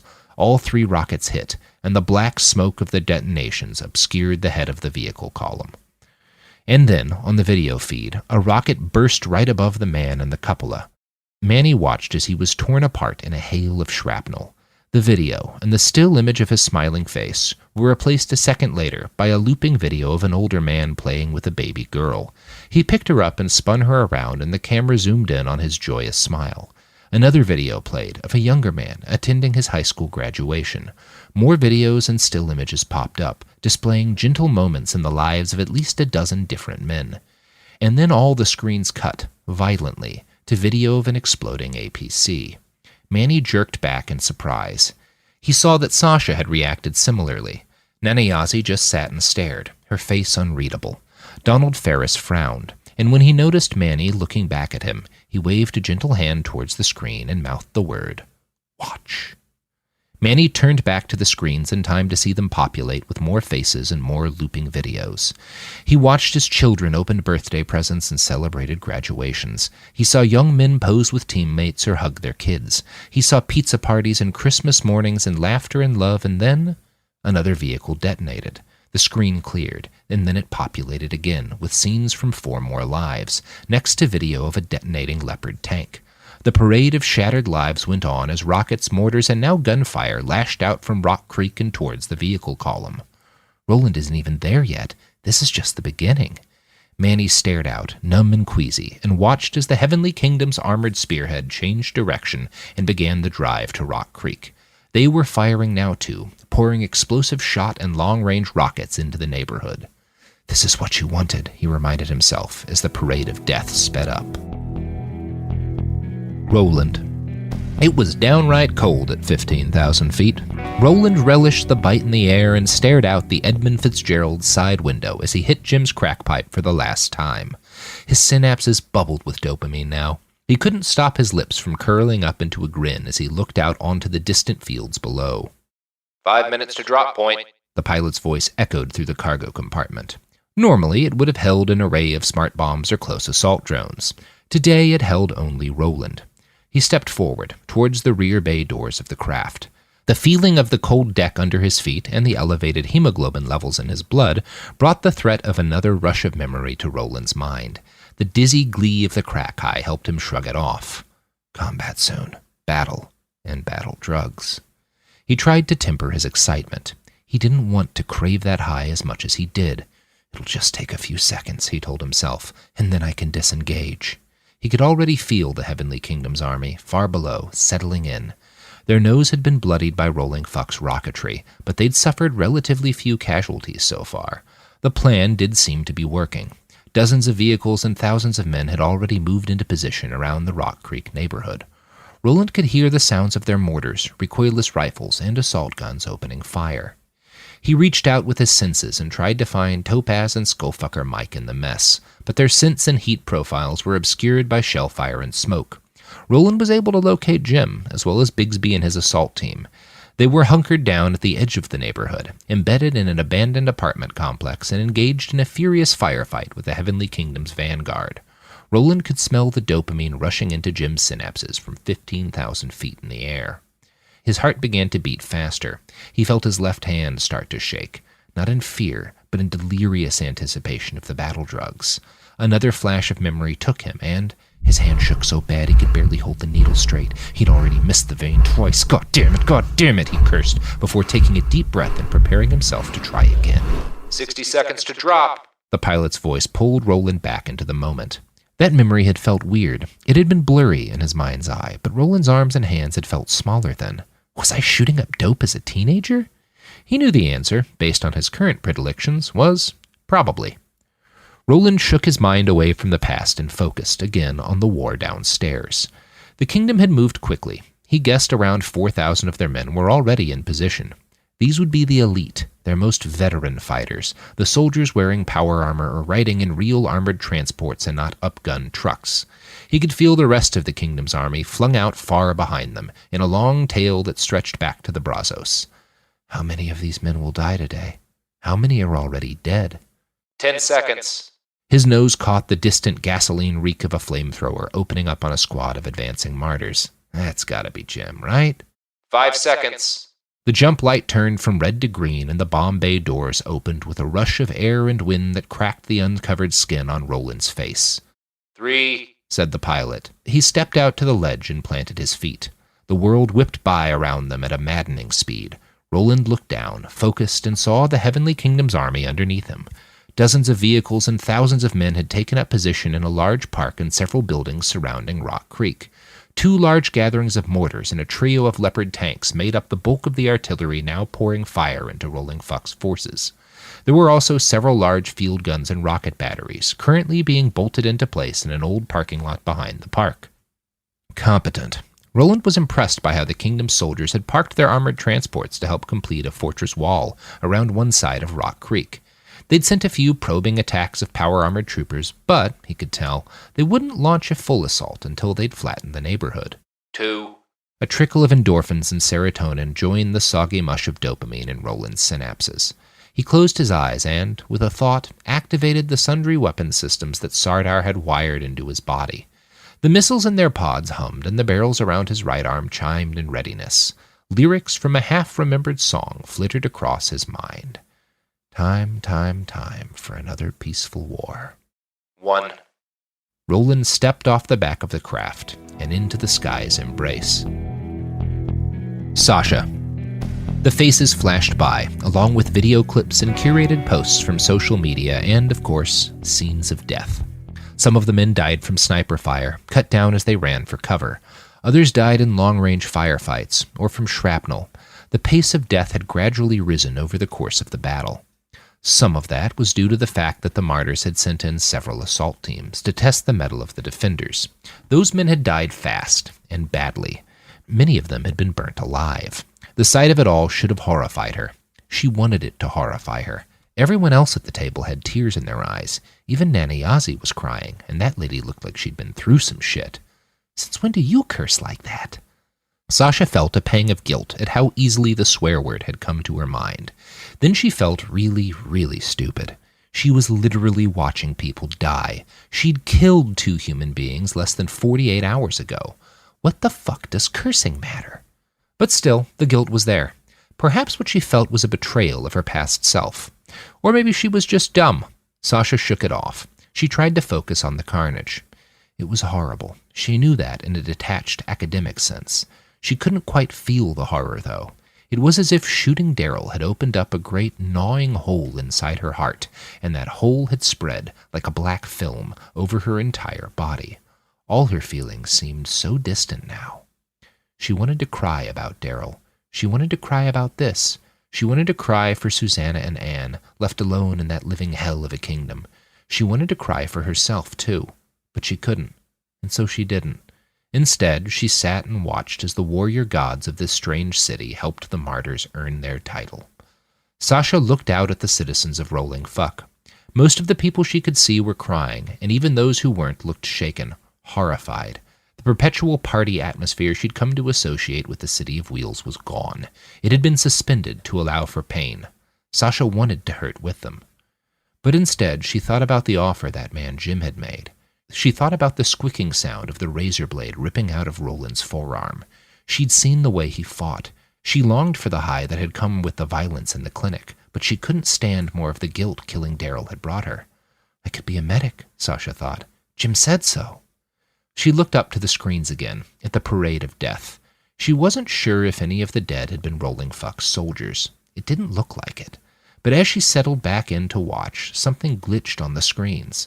The stream of faces sped up, well past the point where she could focus on any of them. Then the flow stopped, sputtered. The picture glitched out and then righted itself. Whatever algorithm handled the show eventually stabilized, and the individual images on each screen shrank to accommodate many, many more people, a flood of the dead and moments from their lives. The nature of their deaths changed, too. Most of the first wave seemed to come from a sudden burst of explosive detonations, but the explosions stopped and the dying continued, and whatever was killing the martyrs now moved too fast to be clearly seen. "What's happening?" she heard Manny ask. "Is something wrong?" "No," the old man said. "That's just Roland." Roland. 45 seconds after his feet hit dirt, Roland was out of ammo. He'd managed to do a tremendous amount of damage in that short span of time, decimating their mortar batteries with cluster rockets and clearing the martyrs away from their field guns with a mix of gas and fragmentation grenades. He'd emptied his machine gun in 3 long bursts, mostly aimed at the infantry who'd been clustered behind the APC barricades when he landed. Then he'd taken to scavenging rifles from the dead and emptying those into targets of opportunity. By the 1-minute mark, Roland's hindbrain estimated he'd killed or wounded close to 1,000 men. The sheer ferocity of his initial assault sent the kingdom's forces reeling and cleared a circle of ground around him about 200 meters wide. Roland finished gunning down the crew of a Patriot battery and ran for an abandoned anti-tank rifle lying next to a pile of bodies.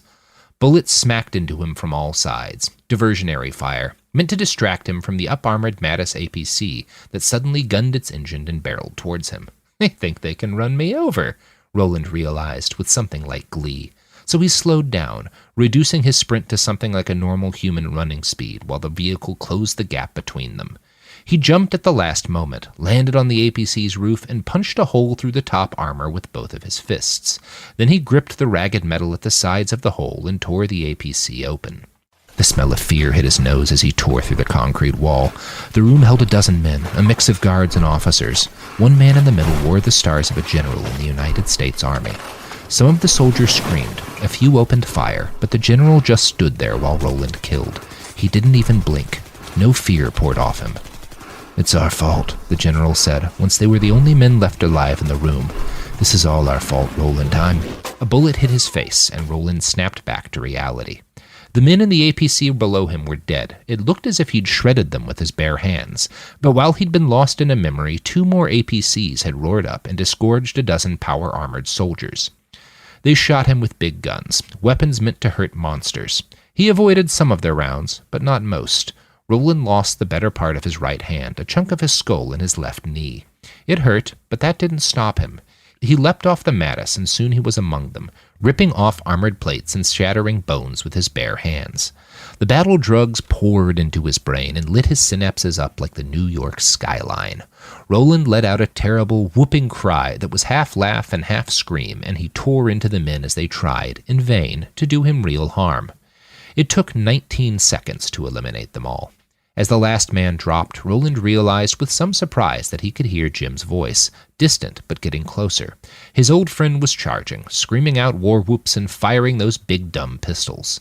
Then he heard the familiar crack of a Dragunov sniper rifle, Topaz's rifle. He remembered it now. The sound was as familiar to him as the voice of his own mother. Holy shit! Roland realized that, for the first time in years, he could remember the sound of his mother's voice. Her name and face were still lost in memory, but all this violence was clearly knocking some things loose.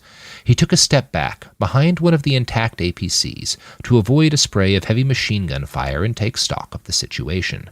Now that he focused, he could feel the hoofbeats of Rolling Fuck's cavalry. He could sense that many of the city's infantry had charged out from their positions in Rock Creek to meet the martyrs in hand-to-hand combat. The Heavenly Kingdom was not in flight. Not yet, but they would break soon. Roland knew it. He could smell it in the air. Time to stop now. Time to let Skullfucker Mike, Topaz, and the others finish the fight. He'd done enough. He knew he'd done enough. And yet, the drugs. Even after just a few seconds out of direct combat, the high was starting to fade, and Roland wanted more. He thought about cracking another skull, and his hand itched. He heard one of the martyrs open up with an automatic grenade launcher, and thought about how good that gun would feel, bucking against the meat of his shoulder. The man with the grenade launcher was close. Roland could close the distance between them in 2, maybe 3 seconds. No, you don't need to do this. Stop. Fewer people will die if you just... Roland charged. Manny. Manny had seen 9 people killed by bullets or bombs. He'd seen a good deal more fresh corpses in the aftermath of firefights. He had a strong stomach, and he was not easily distressed by gore. The opening stages of this battle and the war ritual had been unsettling, but not because of the violence. That changed soon after Roland landed. "He's just tearing people apart," Manny said, without really meaning to say anything at all. Donald Ferris replied with a grim nod.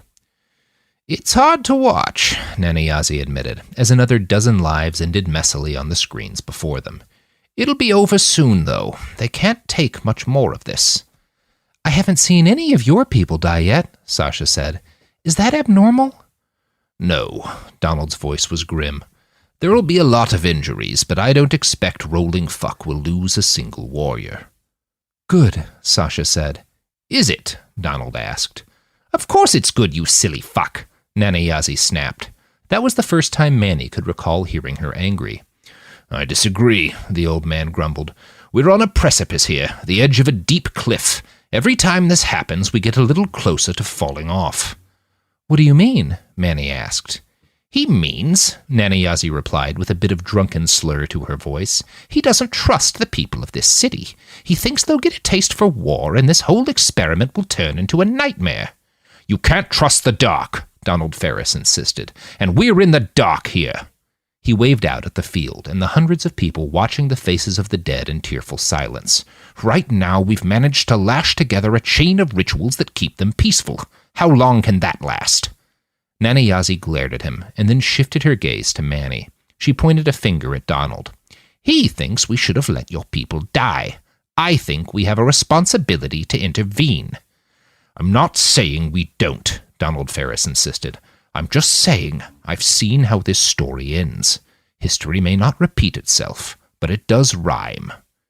Pithy, Nanayazi said, but, oh! She stopped mid-sentence and stared out into the screens. Manny looked back just in time to watch the flow of dead faces speed up again. The screens jerked and shuddered to accommodate the new flow. Once they adjusted, Manny was shocked again at the violence on display. He saw men run through with lances, gutted by scimitars, burnt by napalm, and trampled under the spiked hooves of quadrifracts. Oh, God, he moaned. Ah, yes, Nanayazi sighed. That would be the cavalry. It won't be much longer now. They're here to finish the job. Roland. The Knights of Rolling Fuck were a sight to see, truly. It wasn't often that Roland came across something that registered as completely new to the deep, battered banks of his memory. But there was no déjà vu here, no sense that he'd watched anything like it before. Rolling Fuck's writers worked in 2- and 3-person squads, mostly using a mix of hand grenades, small arms, flamethrowers, and melee weapons for shock value. Their timing was exquisite. 100 riders hit the martyrs at the same time.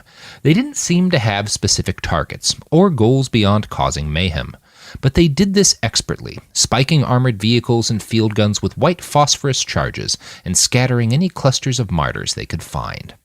The woman, Kishori, rode past him, her face skinned and weeping blood as she lobbed a hand grenade towards a group of martyrs hunkered behind the shattered remains of a public restroom.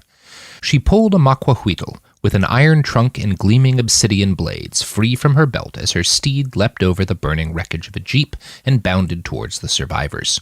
Roland followed her, tearing a piece of rebar free from some rubble as he charged. The restrooms were at one end of what had once been a giant playground in a public park. It had been derelict for more than a decade, but the corpses of swing sets and remnants of slides were still visible. Several hundred of the martyrs had fallen back to this position, trying to create some sort of defensive line. Panic and mass death had robbed them of a lot of cohesion, but they still managed to pour a lot of fire into Roland and Kishori as they charged. A rocket-propelled grenade hit the chest of her quadrifract and burst, ripping off one of the machine's legs and sending the chrome woman tumbling to the ground, gravel and rubble embedding itself into the red musculature of her bleeding face. Roland didn't stop for her. He charged ahead, absorbed a few dozen rounds of small arms fire, and dodged a handful of rocket-propelled grenades. He hit a group of 23 men, clustered behind a long, still-glass barricade and several heavy metal crates. These martyrs had been trying to get a trio of anti-tank guns back into the fight. They gave up on that once Roland had closed to about 20 feet. One of them, an older man with a spine, shouted words of encouragement and charged forward, firing with a dozen of his men. These soldiers weren't wearing powered armor. They weren't good enough to hit more than 1 in 20 shots. They wore old, upcycled body armor. Only a few of them had bayonets. They presented no real threat. 20 seconds and I can put every one of these fuckers down for the rest of the fight. No one needs to die. His hand twitched. The river of dopamine in his synapses shrank to a babbling brook. Roland felt a craving rise. Maybe just a few more. He was among them. Roland found that brave old fucker, picked him up by the skull, and used him as a flail until the bones of his face came loose in Roland's hands. He deployed the razor in his wrist and started slicing off hands and ears. He moved on to slashing tendons and muscles and, eventually, just hacked at his enemies like a drunken butcher. One boy dropped his gun, tried to back away, and fell on his ass as Roland stalked towards him. The protesters screamed and screamed. They swung sticks and tried to bash him with their shields, and he knocked their clumsy strikes aside and waded into the mass. Roland didn't even consider drawing a gun. He tore. Every fistful of human flesh sent a wave of orgiastic glee bubbling through his brain. A young woman screamed and tried to run, and he grabbed her hair and pulled, and the sound of her neck snapping almost made him shriek with joy. "Please," said a different man, before Roland shattered his skull against the pavement and leapt up to chase down a trio of fleeing martyrs. He was back in Incirlik, bloody and injured and almost snowblind from the battle drugs. Roland shoved his way through the door and into the air raid shelter. He'd already pulled a grenade free from his harness when he found himself face to face with a room full of women and children, old men and young boys, civilians, unarmed. And, with sudden shock, Roland realized he didn't care about that last part. His synapses screamed for more. Roland obliged them. "My God, stop! Stop!" He came back to himself and realized he was on the ground and locked into a pretty darn good half Nelson. It took him a moment to realize that woman, Kishori, was the one holding him. "Oh," he said. "What the fuck, man?" Roland looked around. None of the martyrs near him were still standing. It was hard, even for his hindbrain, to identify how many people had fallen around him. He guessed south of 100, but not far south. The number was shocking. It implied a longer blackout than any of the others. What was scarier was the sheer violence evident in these men's death. Most of them were in more than 2 pieces. "Are you gonna flip out if I let go?" Roland shook his head, and Kishori released him. He turned around, still seated, and looked at the young woman. She was filthy with grime and blood, some of it her own. Her skinless face wept red, but even so, he could still see the judgment in her eyes. "That was not fucking necessary," she said. "I'm sorry, Roland!" It was Skullfucker Mike. Topaz trailed behind him at a sizable distance, sweeping the field with a rifle. Roland tried to catch his eye. He avoided Roland's gaze for a second or two, but then they connected, and she stared at him with those big, brown, tear-stained eyes. "This isn't what I wanted, Roland. This isn't what we said we were fighting for. This is just butchery." He felt anger at her, blind rage that warred with his love. "Of course it's butchery," he screamed. "The world is built by butchers." "Dude!" Kishori slapped him, hard, and Roland came back to himself. Skullfucker Mike was closer now. Roland looked for Topaz and found him. He was closer too, and looked worried, but he didn't say anything. "Is Roland all right?" Mike asked Kishori. "Was he hit?" "Sure, but that's not the problem," Kishori said. "He just went bugfuck on like a company of those guys.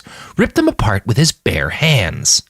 "It's a fucking relapse," said Skullfucker Mike. He knelt down in front of Roland and put a hand on his shoulder. "Buddy," he said, "it's done. They're starting to run. Whole army'll be routed in a few minutes. You just sit here and catch your breath and—" "Routed?" Roland looked around and realized his hands were shaking. He felt a vast, throbbing emptiness in his synapses. He realized that the emptiness was always there, and had been for as long as he could remember.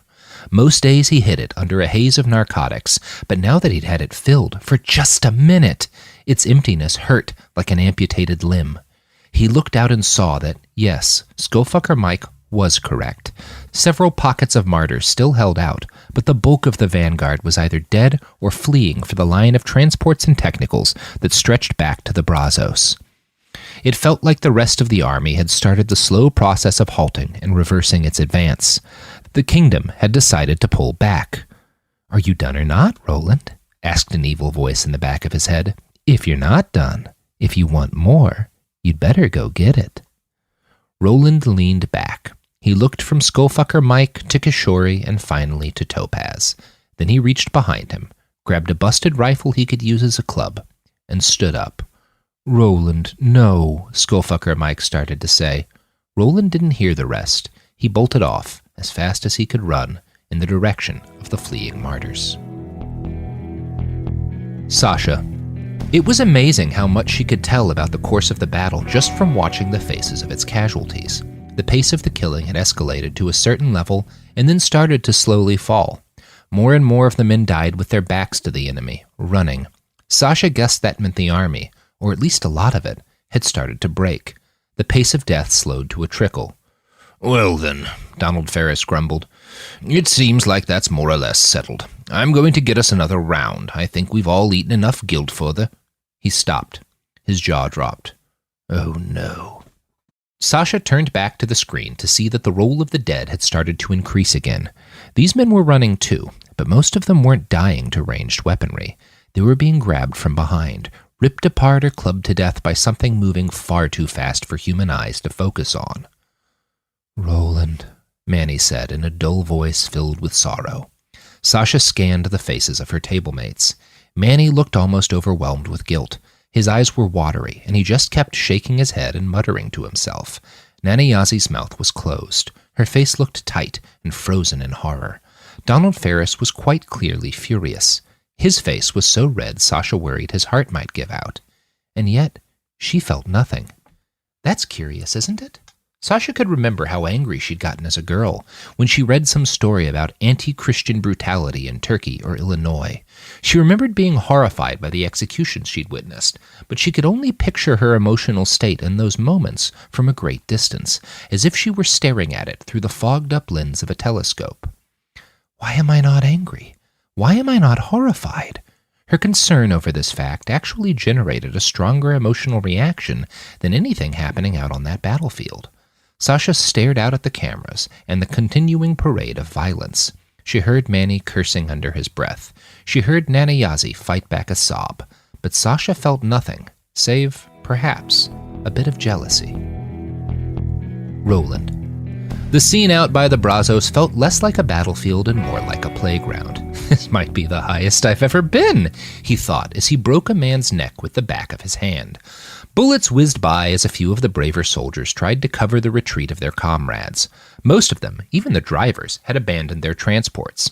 Hundreds of men were already wading into the river, tearing off their armor and tossing aside their weapons as they plunged in. The Heavenly Kingdom's army would not rally any time soon. A martyr turned and drew his knife in a feeble attempt at resistance. Roland caved in the man's sternum with a fist and squashed his heart like a June bug. 10 meters ahead, he saw 3 soldiers, preparing to make their stand behind an overturned flatbed truck. As he ran, Roland grabbed a discarded rifle off the ground. A Thompson submachine gun, he realized. It didn't feel like a reproduction either. Roland brought the gun up to his shoulder. The Thompson gun bucked in his hand. Roland laughed as he danced through the charnel house that had once been a forward operating base. Most of the National Guardsmen were dead, but his nose told him one of them was still in the game. Roland turned past a Hesco and saw the young man, propped half up against a pile of sandbags. The boy held a hand to a bleeding hole in his gut. His black face was bloodless pale and young. So young. Roland didn't know if he'd ever seen a soldier who looked that young. There was something familiar about the boy's face. Roland? The kid said, and recognition dawned in Roland's eyes. And then he was back. He was about 50 yards further ahead than he'd been before he blacked out. The Thompson gun was still in his hand, pointed at a man 12 yards to his left, who was scrambling to get a wire-guided rocket launcher into a firing position. Roland put a bullet through his brain. He turned, past the burning wreckage of a semi-truck. A dozen bullets impacted his chest and side. Then 3 martyrs charged him, their bayonets fixed. The hit wasn't bad, nothing but a flesh wound. Skullfucker Mike looked worse. He'd lost most of his left arm. Topaz had taken 3 rounds to the dome, but she was still firing her Dragunov. Roland's mind stretched into the city of Dallas around them. There were a lot of men coming their way, but those men were mostly police, SWAT officers, nothing substantial. No one who could stop them from getting this bomb where it needed to go! Roland screamed as he broke his Thompson gun over the head of another martyr. Then he reeled back and dropped the gun. That last memory had felt different, like he'd unlocked something. Roland shook his head. The last martyr in front of him broke and ran. Roland didn't even think to chase him. His head hurt, in a way he couldn't remember it ever hurting before. What the hell is going on? It had all started the second he'd thought about, the bomb is small as nukes go, just about 1 megaton. It matches the ones at Fort Leonard Wood. The Guardian already released the hacked documents showing the government considered bombing several of the separatist camps. I think we can trust the American people to put 2 and 2 together. Jim smiled. Roland did not. This was his plan, but he didn't like it. He knew, though, that it was the only way forward for the revolution. There has to be another way, said Skullfucker Mike. This feels wrong, really, really wrong. The floodgates of Roland's mind opened, and a tidal wave of memories swept him away. He dropped to his knees. The martyrs around him continued to flee, too shocked and awed to take advantage of his vulnerability. The battle drugs were gone now, or at least he couldn't feel them anymore. Hundreds of memories assaulted his consciousness. Thousands. For the first time in years, Roland knew who he'd been. Who he was again. I'm back. Roland stood.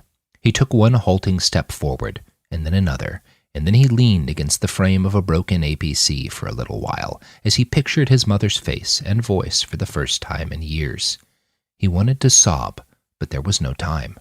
He knew who he was now, and he knew what he was bound to do if he stayed this way. Roland's conscience wouldn't allow that, so he trudged forward until he found the right tool. A handheld grenade launcher, clutched in the dead hands of a martyr. He took the weapon and sat, cross-legged, in the blood-soaked Texas dirt. Roland looked up at the sky one last time and allowed himself a long moment to remember his parents and his brother and the day he and Topaz had first met. And then he closed his eyes and pulled the trigger.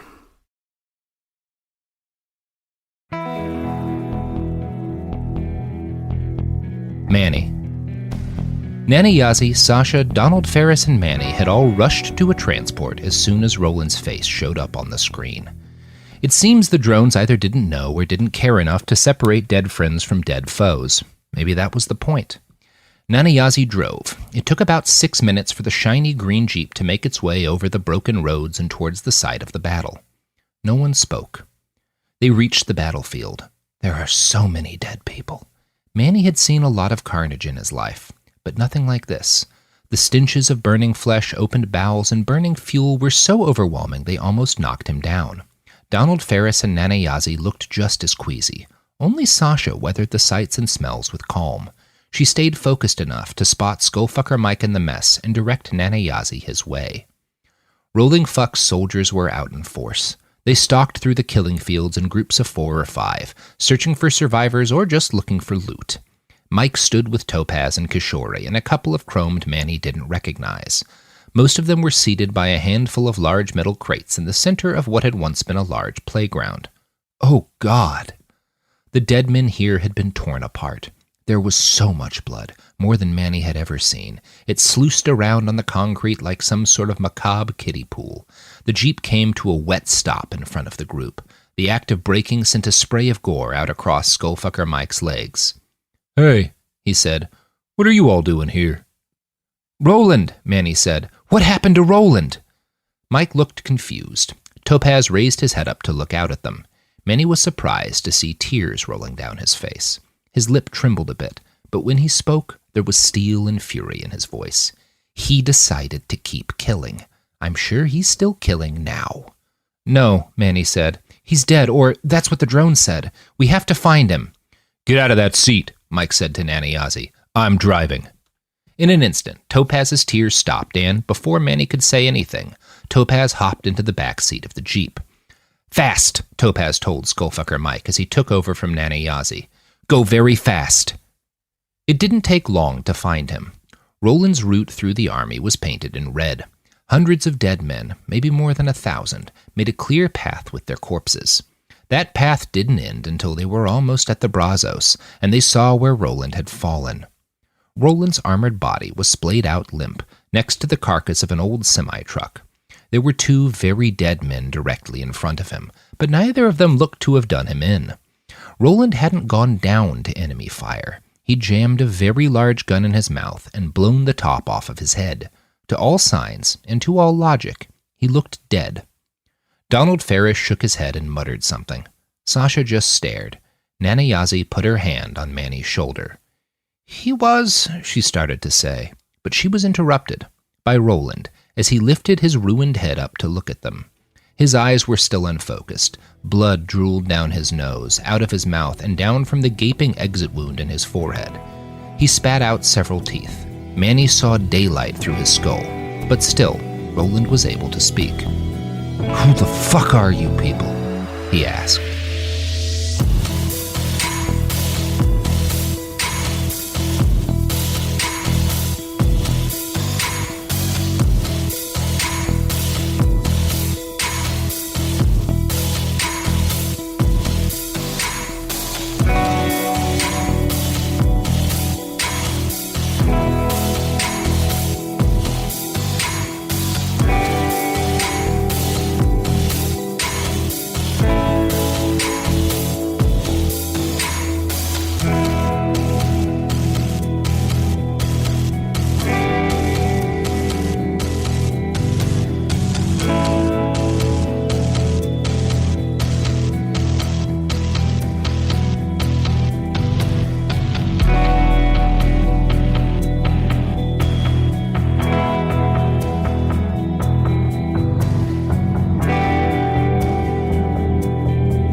This is Roxane Gay, the host of the Roxane Gay Agenda, the bad feminist podcast of your dreams.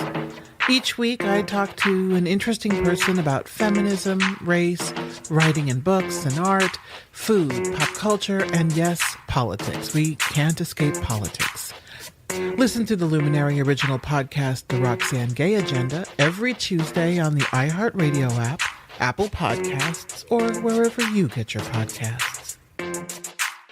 Hey, Lethal listeners. Tig here. Last season on Lethal Lit, you might remember I came to Hollow Falls on a mission, clearing my Aunt Beth's name and making sure justice was finally served. But I hadn't counted on a rash of new murders tearing apart the town. My mission put myself and my friends in danger, though it wasn't all bad. I'm gonna be real with you, Tig. I like you. But now, all signs point to a new serial killer in Hollow Falls. If this game is just starting, you better believe I'm gonna win. I'm Tig Torres, and this is Lethal Lit. Catch up on Season 1 of the hit murder mystery podcast, Lethal Lit, a Tig Torres mystery, out now. And then tune in for all new thrills in Season 2, dropping weekly starting February 9th. Subscribe now to never miss an episode. Listen to Lethal Lit on the iHeartRadio app, Apple Podcasts, or wherever you get your podcasts. The art world, it is essentially a money laundering business. The best fakes are still hanging on people's walls. You know, they don't even know or suspect that they're fakes. I'm Alec Baldwin, and this is a podcast about deception, greed, and forgery in the art world. I just walked in and saw this bright red painting, presuming to be a Rothko. Of course, art forgeries only happen because there's money to be made. A lot of money. I'm listening to what they're paying for these things. It was incredible amounts of money. You knew the painting was fake. Listen to Art Fraud starting February 1st on the iHeartRadio app, Apple Podcasts, or wherever you get your podcasts.